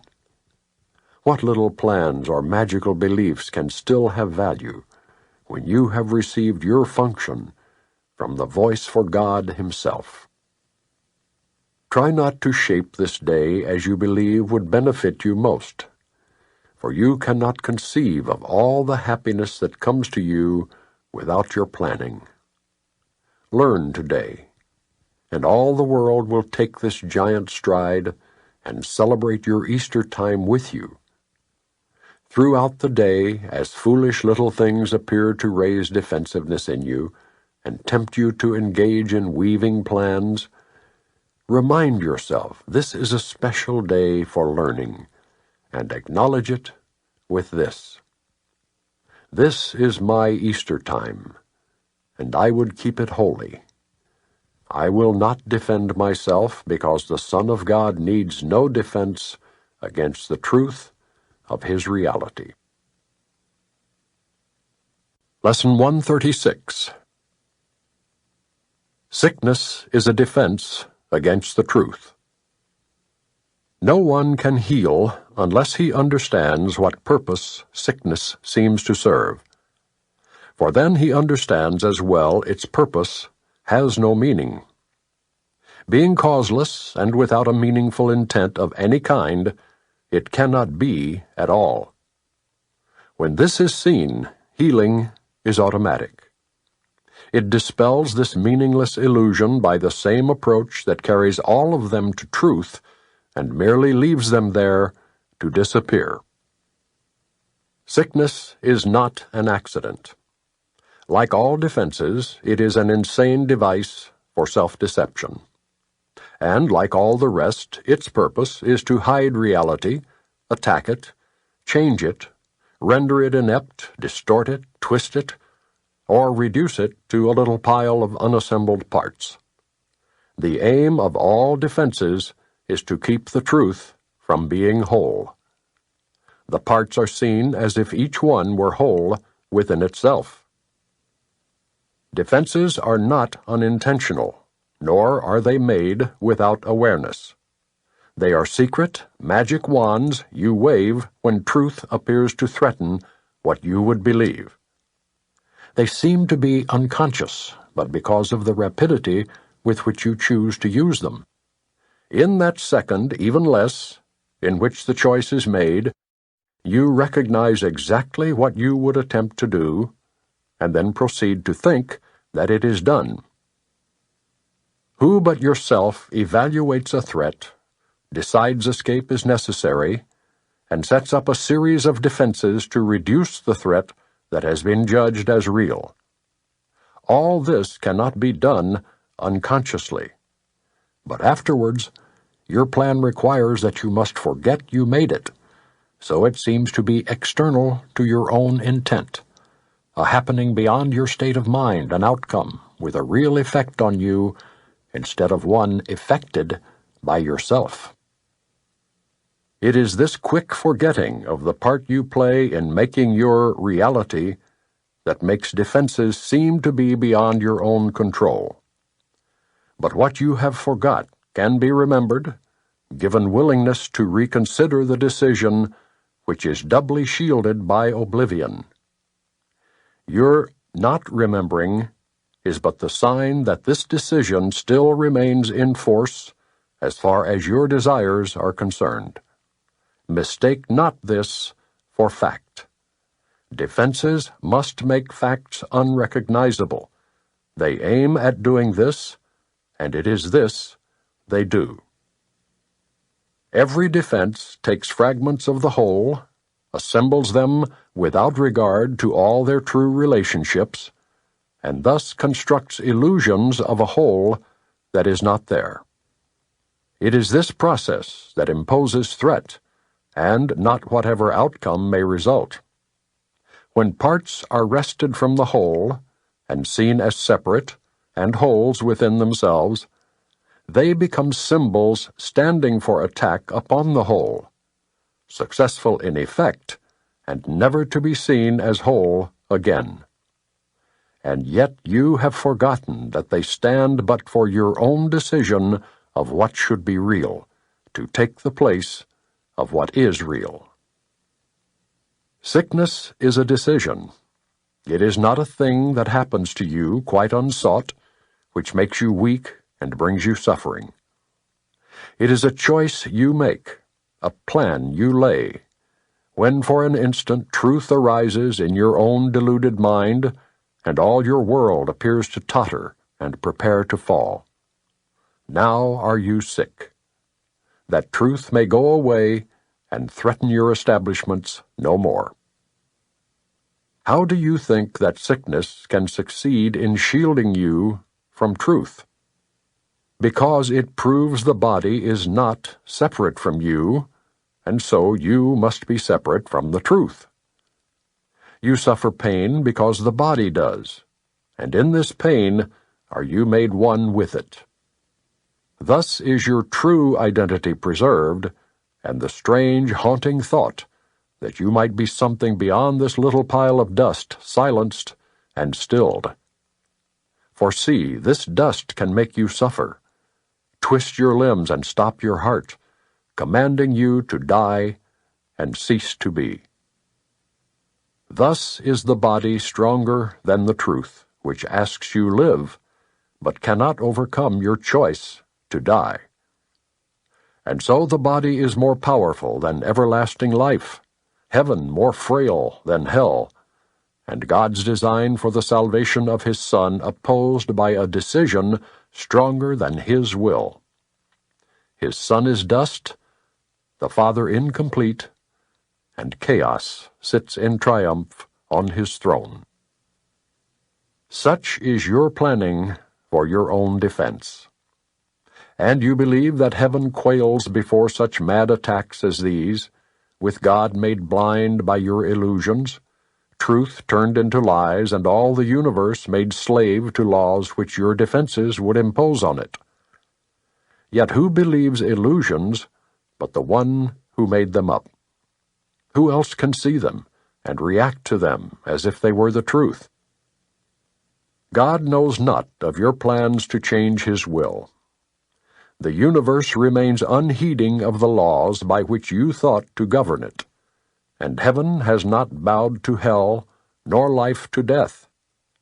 You can but choose to think you die, or suffer sickness, or distort the truth in any way. What is created is apart from all of this. Defenses are plans to defeat what cannot be attacked. What is unalterable cannot change, and what is wholly sinless cannot sin. Such is the simple truth. It does not make appeal to might nor triumph. It does not command obedience nor seek to prove how pitiful and futile your attempts to plan defenses that would alter it. Truth merely wants to give you happiness, for such its purpose is. Perhaps it sighs a little when you throw away its gifts, and yet it knows with perfect certainty that what God wills for you must be received. It is this fact that demonstrates that time is an illusion. For time lets you think what God has given you is not the truth right now, as it must be. The thoughts of God are quite apart from time. For time is but another meaningless defense you made against the truth. Yet what He wills is here, and you remain as He created you. Truth has a power far beyond defense, for no illusions can remain where truth has been allowed to enter, and it comes to any mind that would lay down its arms and cease to play with folly. It is found at any time, today, if you will choose to practice giving welcome to the truth. This is our aim today, and we will give a quarter of an hour twice to ask the truth to come to us and set us free. And truth will come, for it has never been apart from us. It merely waits for just this invitation which we give today. We introduce it with a healing prayer to help us rise above defensiveness and let truth be as it has always been. Sickness is a defense against the truth. I will accept the truth of what I am and let my mind be wholly healed today. Healing will flash across your open mind as peace and truth arise to take the place of war and vain imaginings.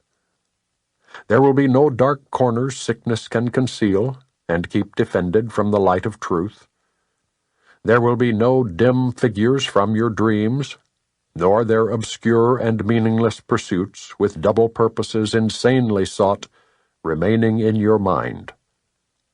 It will be healed of all the sickly wishes that it tried to authorize the body to obey. Now is the body healed, because the source of sickness has been opened to relief.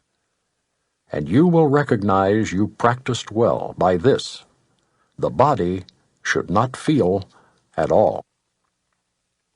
If you have been successful, there will be no sense of feeling ill or feeling well, of pain or pleasure. No response at all is in the mind to what the body does. Its usefulness remains, and nothing more. Perhaps you do not realize that this removes the limits you had placed upon the body by the purposes you gave to it. As these are laid aside, the strength the body has will always be enough to serve all truly useful purposes. The body's health is fully guaranteed because it is not limited by time, by weather or fatigue, by food and drink, or any laws you made it serve before. You need do nothing now to make it well, for sickness has become impossible. Yet this protection needs to be preserved by careful watching. If you let your mind harbor attack thoughts, yield to judgment, or make plans against uncertainties to come, you have again misplaced yourself and made a bodily identity which will attack the body, for the mind is sick. Give instant remedy should this occur by not allowing your defensiveness to hurt you longer. Do not be confused about what must be healed, but tell yourself, I have forgotten what I really am, for I mistook my body for myself. Sickness is a defense against the truth, but I am not a body, and my mind cannot attack. So I cannot be sick. Lesson 137. When I am healed, I am not healed alone. Today's idea remains the central thought on which salvation rests. For healing is the opposite of all the world's ideas which dwell on sickness and on separate states. Sickness is a retreat from others, and a shutting off of joining. It becomes a door that closes on a separate self, and keeps it isolated and alone. Sickness is isolation, for it seems to keep oneself apart from all the rest to suffer what the others do not feel.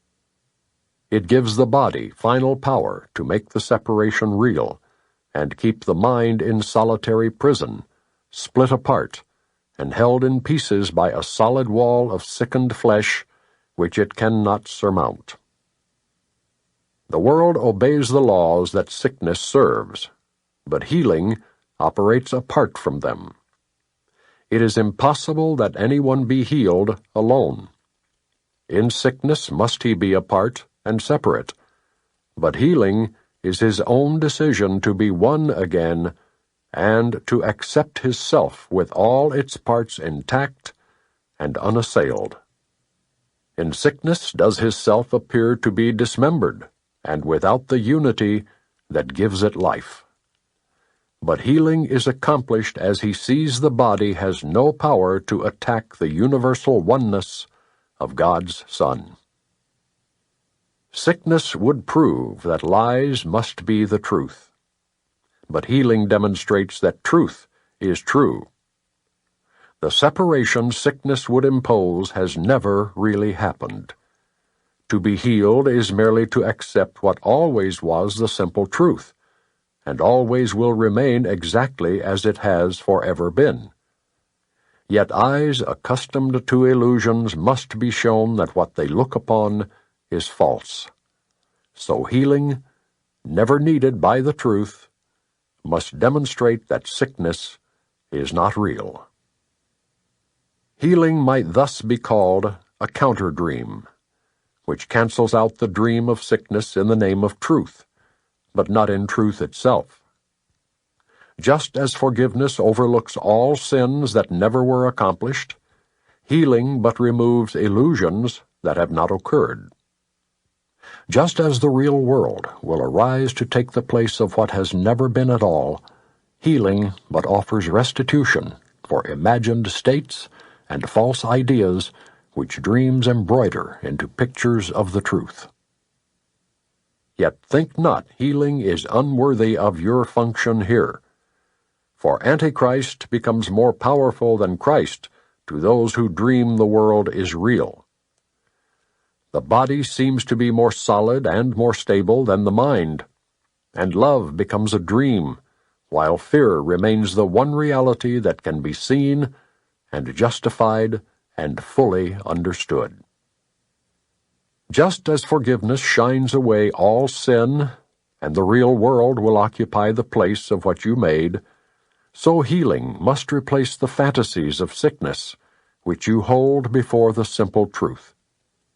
When sickness has been seen to disappear, in spite of all the laws that hold it cannot but be real, then questions have been answered, and the laws can be no longer cherished nor obeyed. Healing is freedom, for it demonstrates that dreams will not prevail against the truth. Healing is shared, and by this attribute it proves that laws, unlike the ones which hold that sickness is inevitable, are more potent than their sickly opposites. Healing is strength, for by its gentle hand is weakness overcome, and minds that were walled off within a body free to join with other minds, to be forever strong. Healing, forgiveness, and the glad exchange of all the world of sorrow for a world where sadness cannot enter are the means by which the Holy Spirit urges you to follow Him. His gentle lessons teach how easily salvation can be yours, how little practice you need undertake to let His laws replace the ones you made to hold yourself a prisoner to death. His life becomes your own, as you extend the little help He asks in freeing you from everything that ever caused you pain. And as you let yourself be healed, you see all those around you, or who cross your mind, or whom you touch, or those who seem to have no contact with you, healed along with you. Perhaps you will not recognize them all, nor realize how great your offering to all the world when you let healing come to you. But you are never healed alone, and legions upon legions will receive the gift that you receive when you are healed. Those who are healed become the instruments of healing, nor does time elapse between the instant they are healed and all the grace of healing it is given them to give. What is opposed to God does not exist, and who accepts it not within his mind becomes a haven where the weary can remain to rest. For here is truth bestowed, and here are all illusions brought to truth. Would you not offer shelter to God's will? You but invite yourself to be at home, and can this invitation be refused? Ask the inevitable to occur, and you will never fail. The other choice is but to ask what cannot be, to be, and this cannot succeed. Today we ask that only truth will occupy our minds, that thoughts of healing will this day go forth from what is healed to what must yet be healed, aware that they will both occur as one.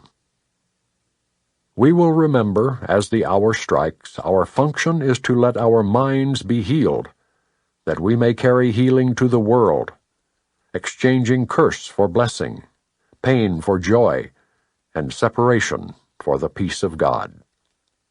Is not a minute of the hour worth the giving to receive a gift like this? Is not a little time a small expense to offer for the gift of everything? Yet must we be prepared for such a gift. And so we will begin the day with this, and give 10 minutes to these thoughts with which we will conclude today at night as well.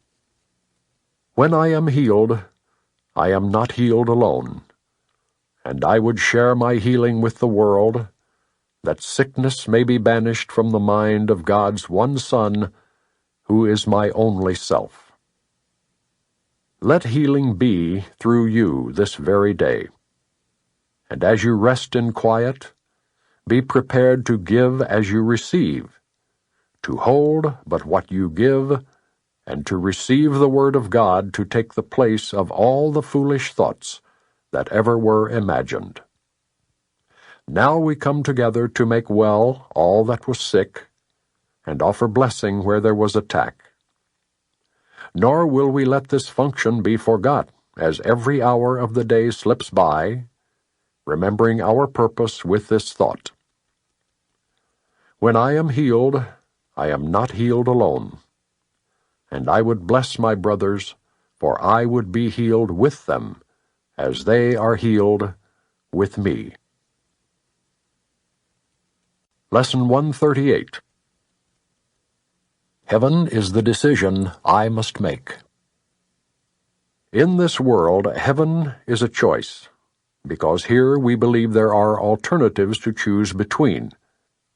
We think that all things have an opposite, and what we want, we choose. If heaven exists, there must be hell as well, for contradiction is the way we make what we perceive and what we think is real. Creation knows no opposite. But here is opposition part of being real. It is this strange perception of the truth that makes the choice of heaven seem to be the same as the relinquishment of hell. It is not really thus. Yet what is true in God's creation cannot enter here until it is reflected in some form the world can understand. Truth cannot come where it could only be perceived with fear. For this would be the error truth can be brought to illusions. Opposition makes the truth unwelcome, and it cannot come. Choice is the obvious escape from what appears as opposites. Decision lets one of conflicting goals become the aim of effort and expenditure of time. Without decision, time is but a waste and effort dissipated. It is spent for nothing in return, and time goes by without results. There is no sense of gain, for nothing is accomplished, nothing learned. You need to be reminded that you think 1,000 choices are confronting you when there is really only one to make, and even this but seems to be a choice. Do not confuse yourself with all the doubts that myriad decisions would induce. You make but one, and when that one is made, you will perceive it was no choice at all. For truth is true, and nothing else is true. There is no opposite to choose instead. There is no contradiction to the truth. Choosing depends on learning, and the truth cannot be learned, but only recognized. In recognition its acceptance lies, and as it is accepted, it is known. But knowledge is beyond the goals we seek to teach within the framework of this course. Ours are teaching goals, to be attained through learning how to reach them, what they are, and what they offer you. Decisions are the outcome of your learning, for they rest on what you have accepted as the truth of what you are, and what your needs must be. In this insanely complicated world, heaven appears to take the form of choice, rather than merely being what it is. Of all the choices you have tried to make, this is the simplest, most definitive, and prototype of all the rest, the one which settles all decisions. If you could decide the rest, this one remains unsolved. But when you solve this one, the others are resolved with it, for all decisions but conceal this one by taking different forms. Here is the final and the only choice in which is truth accepted or denied. So we begin today considering the choice that time was made to help us make.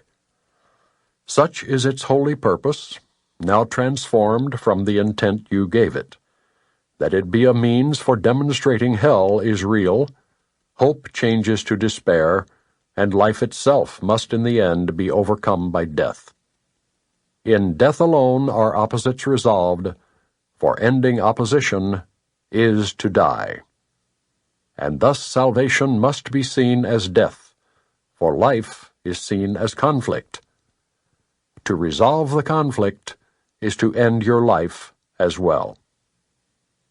These mad beliefs can gain unconscious hold of great intensity and grip the mind with terror and anxiety so strong that it will not relinquish its ideas about its own protection.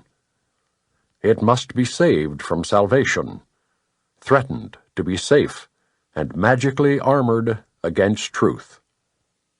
And these decisions are made unaware to keep them safely undisturbed, apart from question and from reason and from doubt. Heaven is chosen consciously.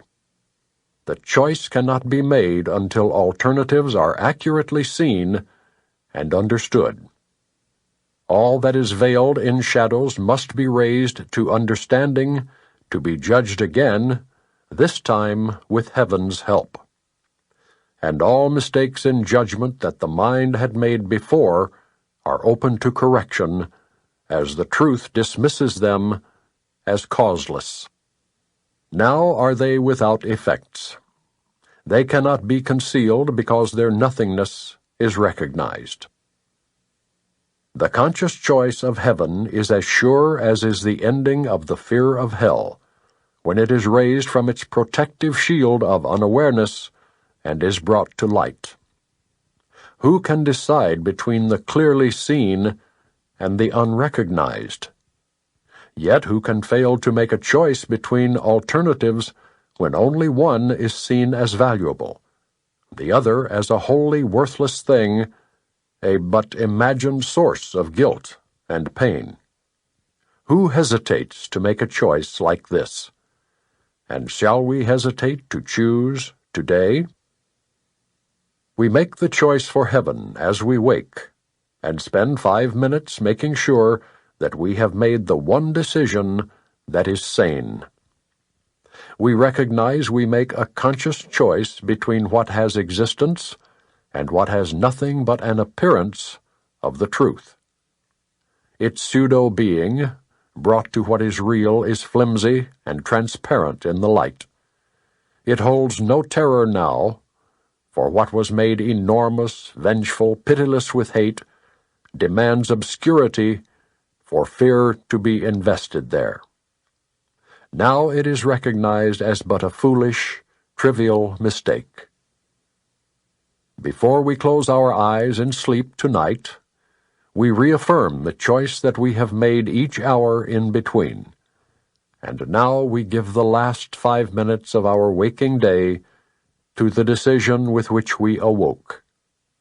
As every hour passed, we have declared our choice again, in a brief, quiet time devoted to maintaining sanity. And finally, we close the day with this, acknowledging we chose but what we want. Heaven is the decision I must make. I make it now, and will not change my mind, because it is the only thing I want. Lesson 139. I will accept atonement for myself. Here is the end of choice. For here we come to a decision to accept ourselves as God created us. And what is choice except uncertainty of what we are? There is no doubt that is not rooted here. There is no question but reflects this one. There is no conflict that does not entail the single, simple question, "What am I?" Yet who could ask this question except one who has refused to recognize himself? Only refusal to accept yourself could make the question seem to be sincere. The only thing that can be surely known by any living thing is what it is. From this one point of certainty, it looks on other things as certain as itself. Uncertainty about what you must be is self-deception on a scale so vast, its magnitude can hardly be conceived. To be alive and not to know yourself is to believe that you are really dead. For what is life except to be yourself, and what but you can be alive instead? Who is the doubter? What is it he doubts? Whom does he question? Who can answer him? He merely states that he is not himself, and therefore, being something else, becomes a questioner of what that something is. Yet he could never be alive at all unless he knew the answer. If he asks as if he does not know, it merely shows he does not want to be the thing he is. He has accepted it because he lives, has judged against it and denied its worth, and has decided that he does not know the only certainty by which he lives. Thus he becomes uncertain of his life, for what it is has been denied by him. It is for this denial that you need atonement. Your denial made no change in what you are, but you have split your mind into what knows and does not know the truth. You are yourself. There is no doubt of this, and yet you doubt it. But you do not ask what part of you can really doubt yourself. It cannot really be a part of you that asks this question, for it asks of one who knows the answer. Were it part of you, then certainty would be impossible. Atonement remedies the strange idea that it is possible to doubt yourself and be unsure of what you really are. This is the depth of madness. Yet it is the universal question of the world. What does this mean except the world is mad? Why share its madness in the sad belief that what is universal here is true? Nothing the world believes is true. It is a place whose purpose is to be a home where those who claim they do not know themselves can come to question what it is they are. And they will come again until the time atonement is accepted, and they learn it is impossible to doubt yourself and not to be aware of what you are. Only acceptance can be asked of you, for what you are is certain. It is set forever in the holy mind of God and in your own. It is so far beyond all doubt and question that to ask what it must be is all the proof you need to show that you believe the contradiction, that you know not what you cannot fail to know. Is this a question, or a statement which denies itself in statement? Let us not allow our holy minds to occupy themselves with senseless musings such as this. We have a mission here. We did not come to reinforce the madness that we once believed in. Let us not forget the goal that we accepted. It is more than just our happiness alone we came to gain. What we accept as what we are proclaims what everyone must be along with us. Fail not your brothers, or you fail yourself. Look lovingly on them, that they may know that they are part of you, and you of them.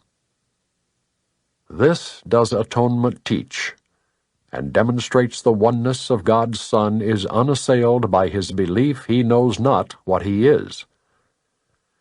Today accept Atonement not to change reality, but merely to accept the truth about yourself and go your way rejoicing in the endless love of God. It is but this that we are asked to do. It is but this that we will do today.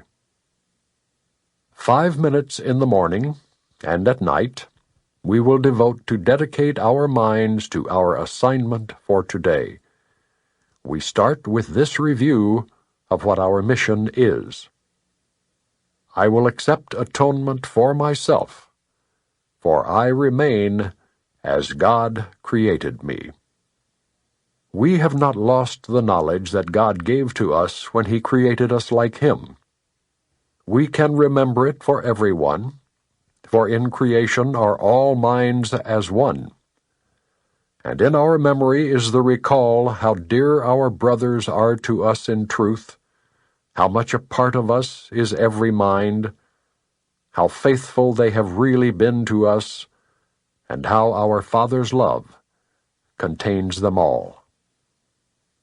In thanks for all creation, in the name of its Creator and his oneness with all aspects of creation, we repeat our dedication to our cause today each hour, as we lay aside all thoughts that would distract us from our holy aim.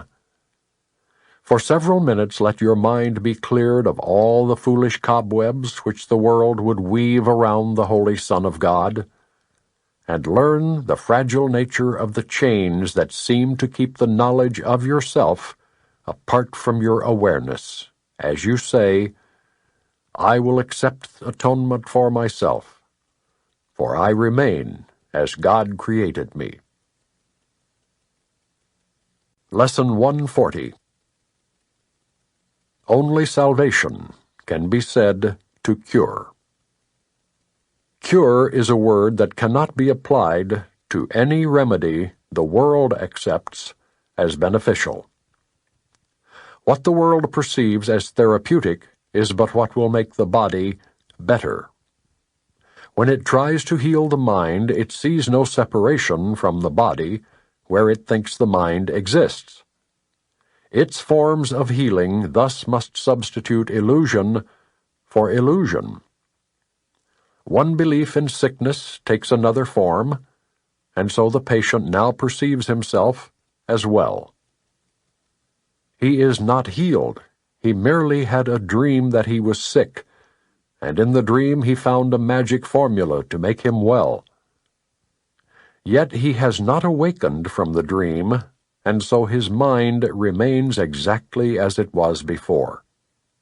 He has not seen the light that would awaken him and end the dream. What difference does the content of a dream make in reality? One either sleeps or wakens. There is nothing in between. The happy dreams the Holy Spirit brings are different from the dreaming of the world, where one can merely dream he is awake. The dreams forgiveness lets the mind perceive do not induce another form of sleep, so that the dreamer dreams another dream. His happy dreams are heralds of the dawn of truth upon the mind. They lead from sleep to gentle waking, so that dreams are gone, and thus they cure for all eternity. Atonement heals with certainty and cures all sickness. For the mind which understands that sickness can be nothing but a dream is not deceived by forms the dream may take. Sickness where guilt is absent cannot come, for it is but another form of guilt.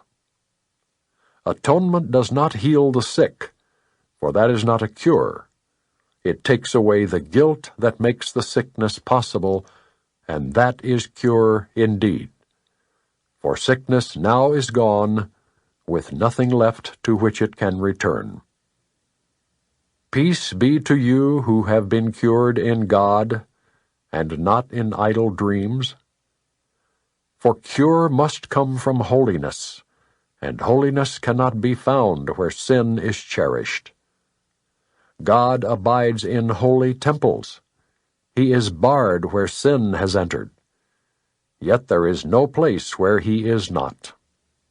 And therefore sin can have no home in which to hide from his beneficence.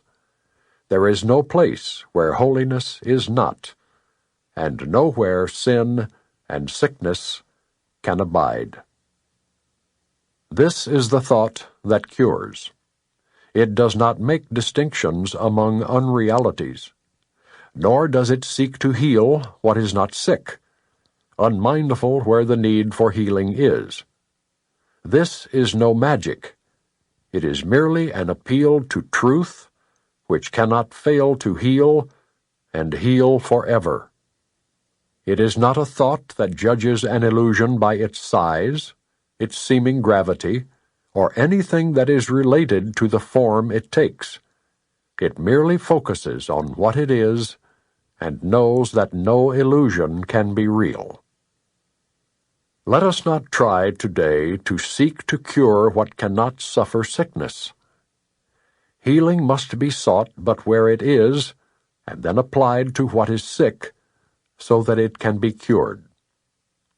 There is no remedy the world provides that can effect a change in anything. The mind that brings illusions to the truth is really changed. There is no change but this. For how can one illusion differ from another, but in attributes that have no substance, no reality, no core, and nothing that is truly different? Today we seek to change our minds about the source of sickness, for we seek a cure for all illusions, not another shift among them. We will try today to find the source of healing, which is in our minds because our Father placed it there for us. It is not farther from us than ourselves. It is as near to us as our own thoughts. So close it is impossible to lose. We need but seek it, and it must be found. We will not be misled today by what appears to us as sick. We go beyond appearances today and reach the source of healing from which nothing is exempt. We will succeed to the extent to which we realize that there can never be a meaningful distinction made between what is untrue and equally untrue. Here there are no degrees and no beliefs that what does not exist is truer in some forms than others. All of them are false and can be cured because they are not true. So do we lay aside our amulets, our charms and medicines, our chants, and bits of magic in whatever form they take. We will be still and listen for the voice of healing, which will cure all ills as one, restoring saneness to the Son of God. No voice but this can cure. Today we hear a single voice which speaks to us of truth, where all illusions end and peace returns to the eternal, quiet home of God. We waken hearing Him, and let Him speak to us 5 minutes as the day begins, and end the day by listening again 5 minutes more before we go to sleep.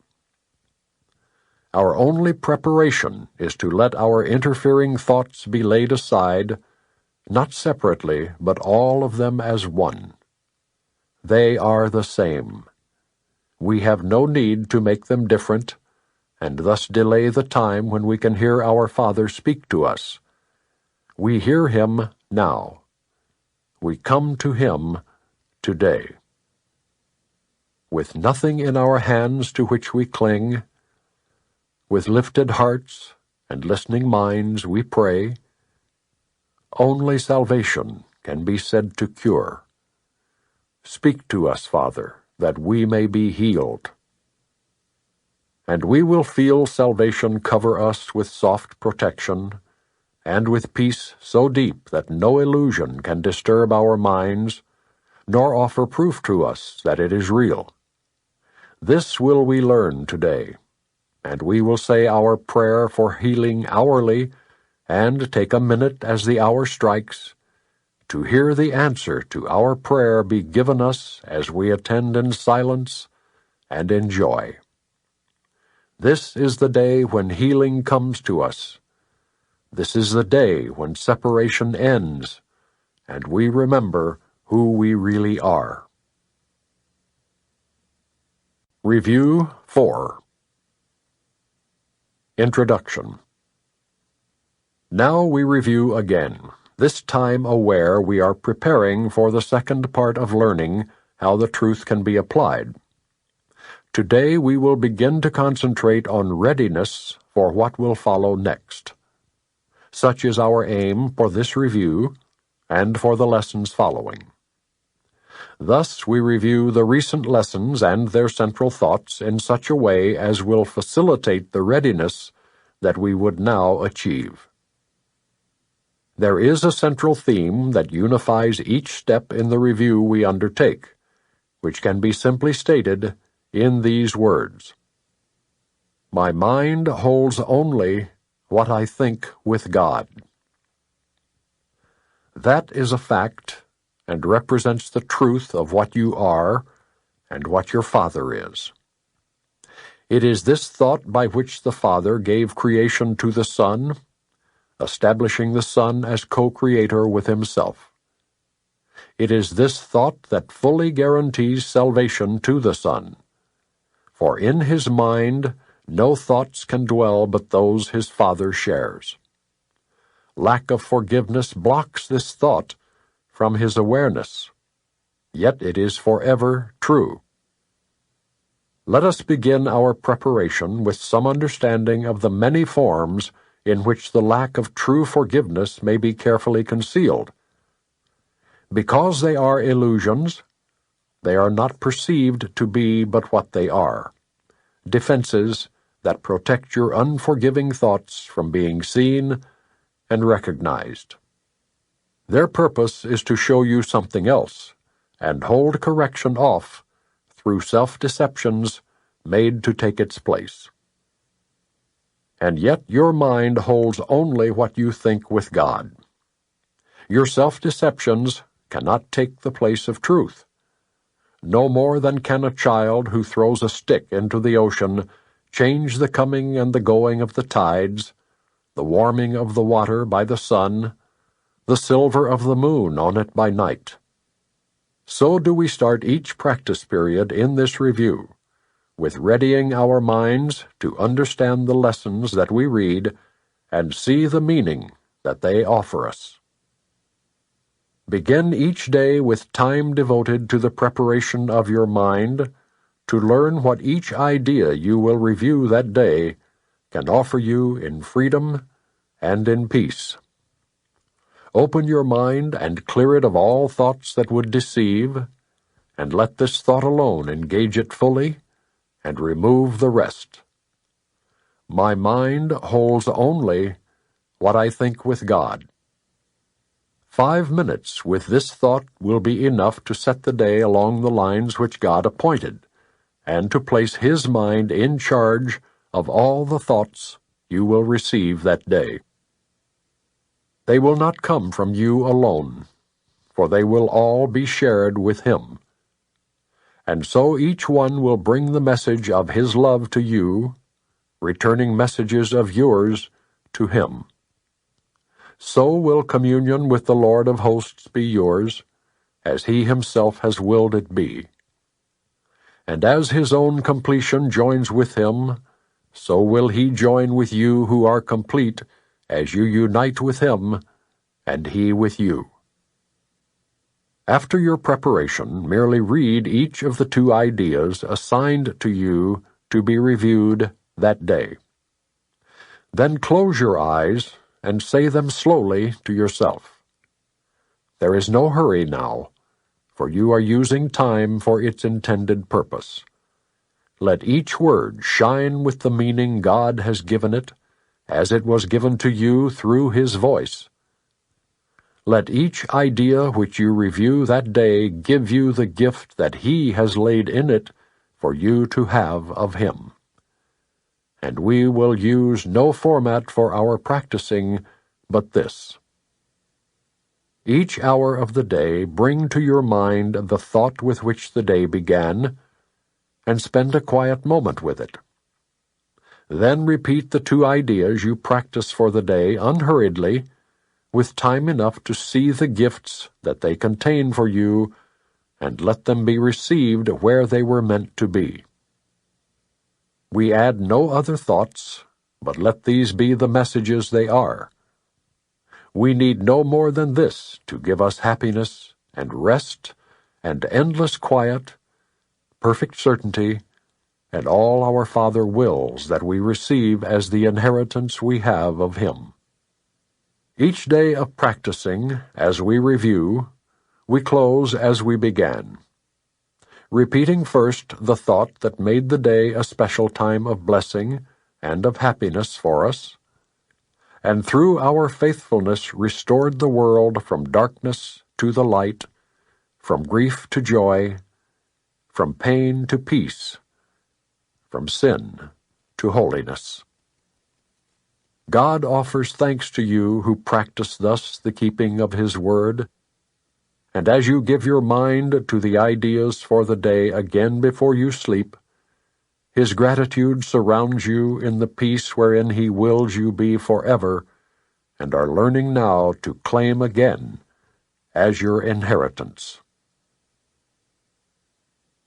Lesson 141. My mind holds only what I think with God.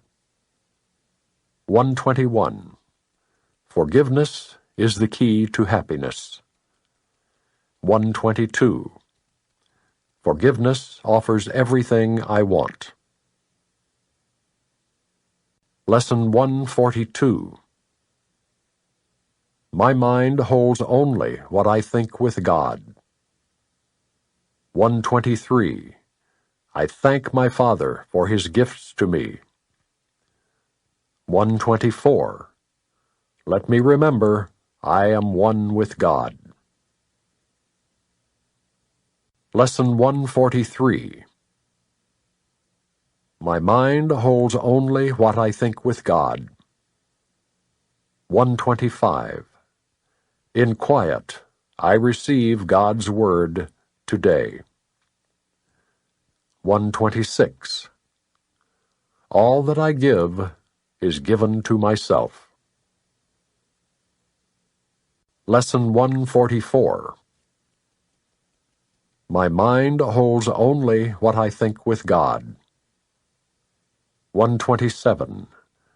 There is no love but God's. 128. The world I see holds nothing that I want. Lesson 145. My mind holds only what I think with God. 129. Beyond this world there is a world I want. 130. It is impossible to see 2 worlds. Lesson 146. My mind holds only what I think with God. 131. No one can fail who seeks to reach the truth. 132. I loose the world from all I thought it was. Lesson 147. My mind holds only what I think with God. 133. I will not value what is valueless. 134. Let me perceive forgiveness as it is. Lesson 148. My mind holds only what I think with God. 135. If I defend myself, I am attacked. 136. Sickness is a defense against the truth. Lesson 149. My mind holds only what I think with God. 137. When I am healed, I am not healed alone. 138. Heaven is the decision I must make. Lesson 150. My mind holds only what I think with God. 139. I will accept atonement for myself. 140. Only salvation can be said to cure.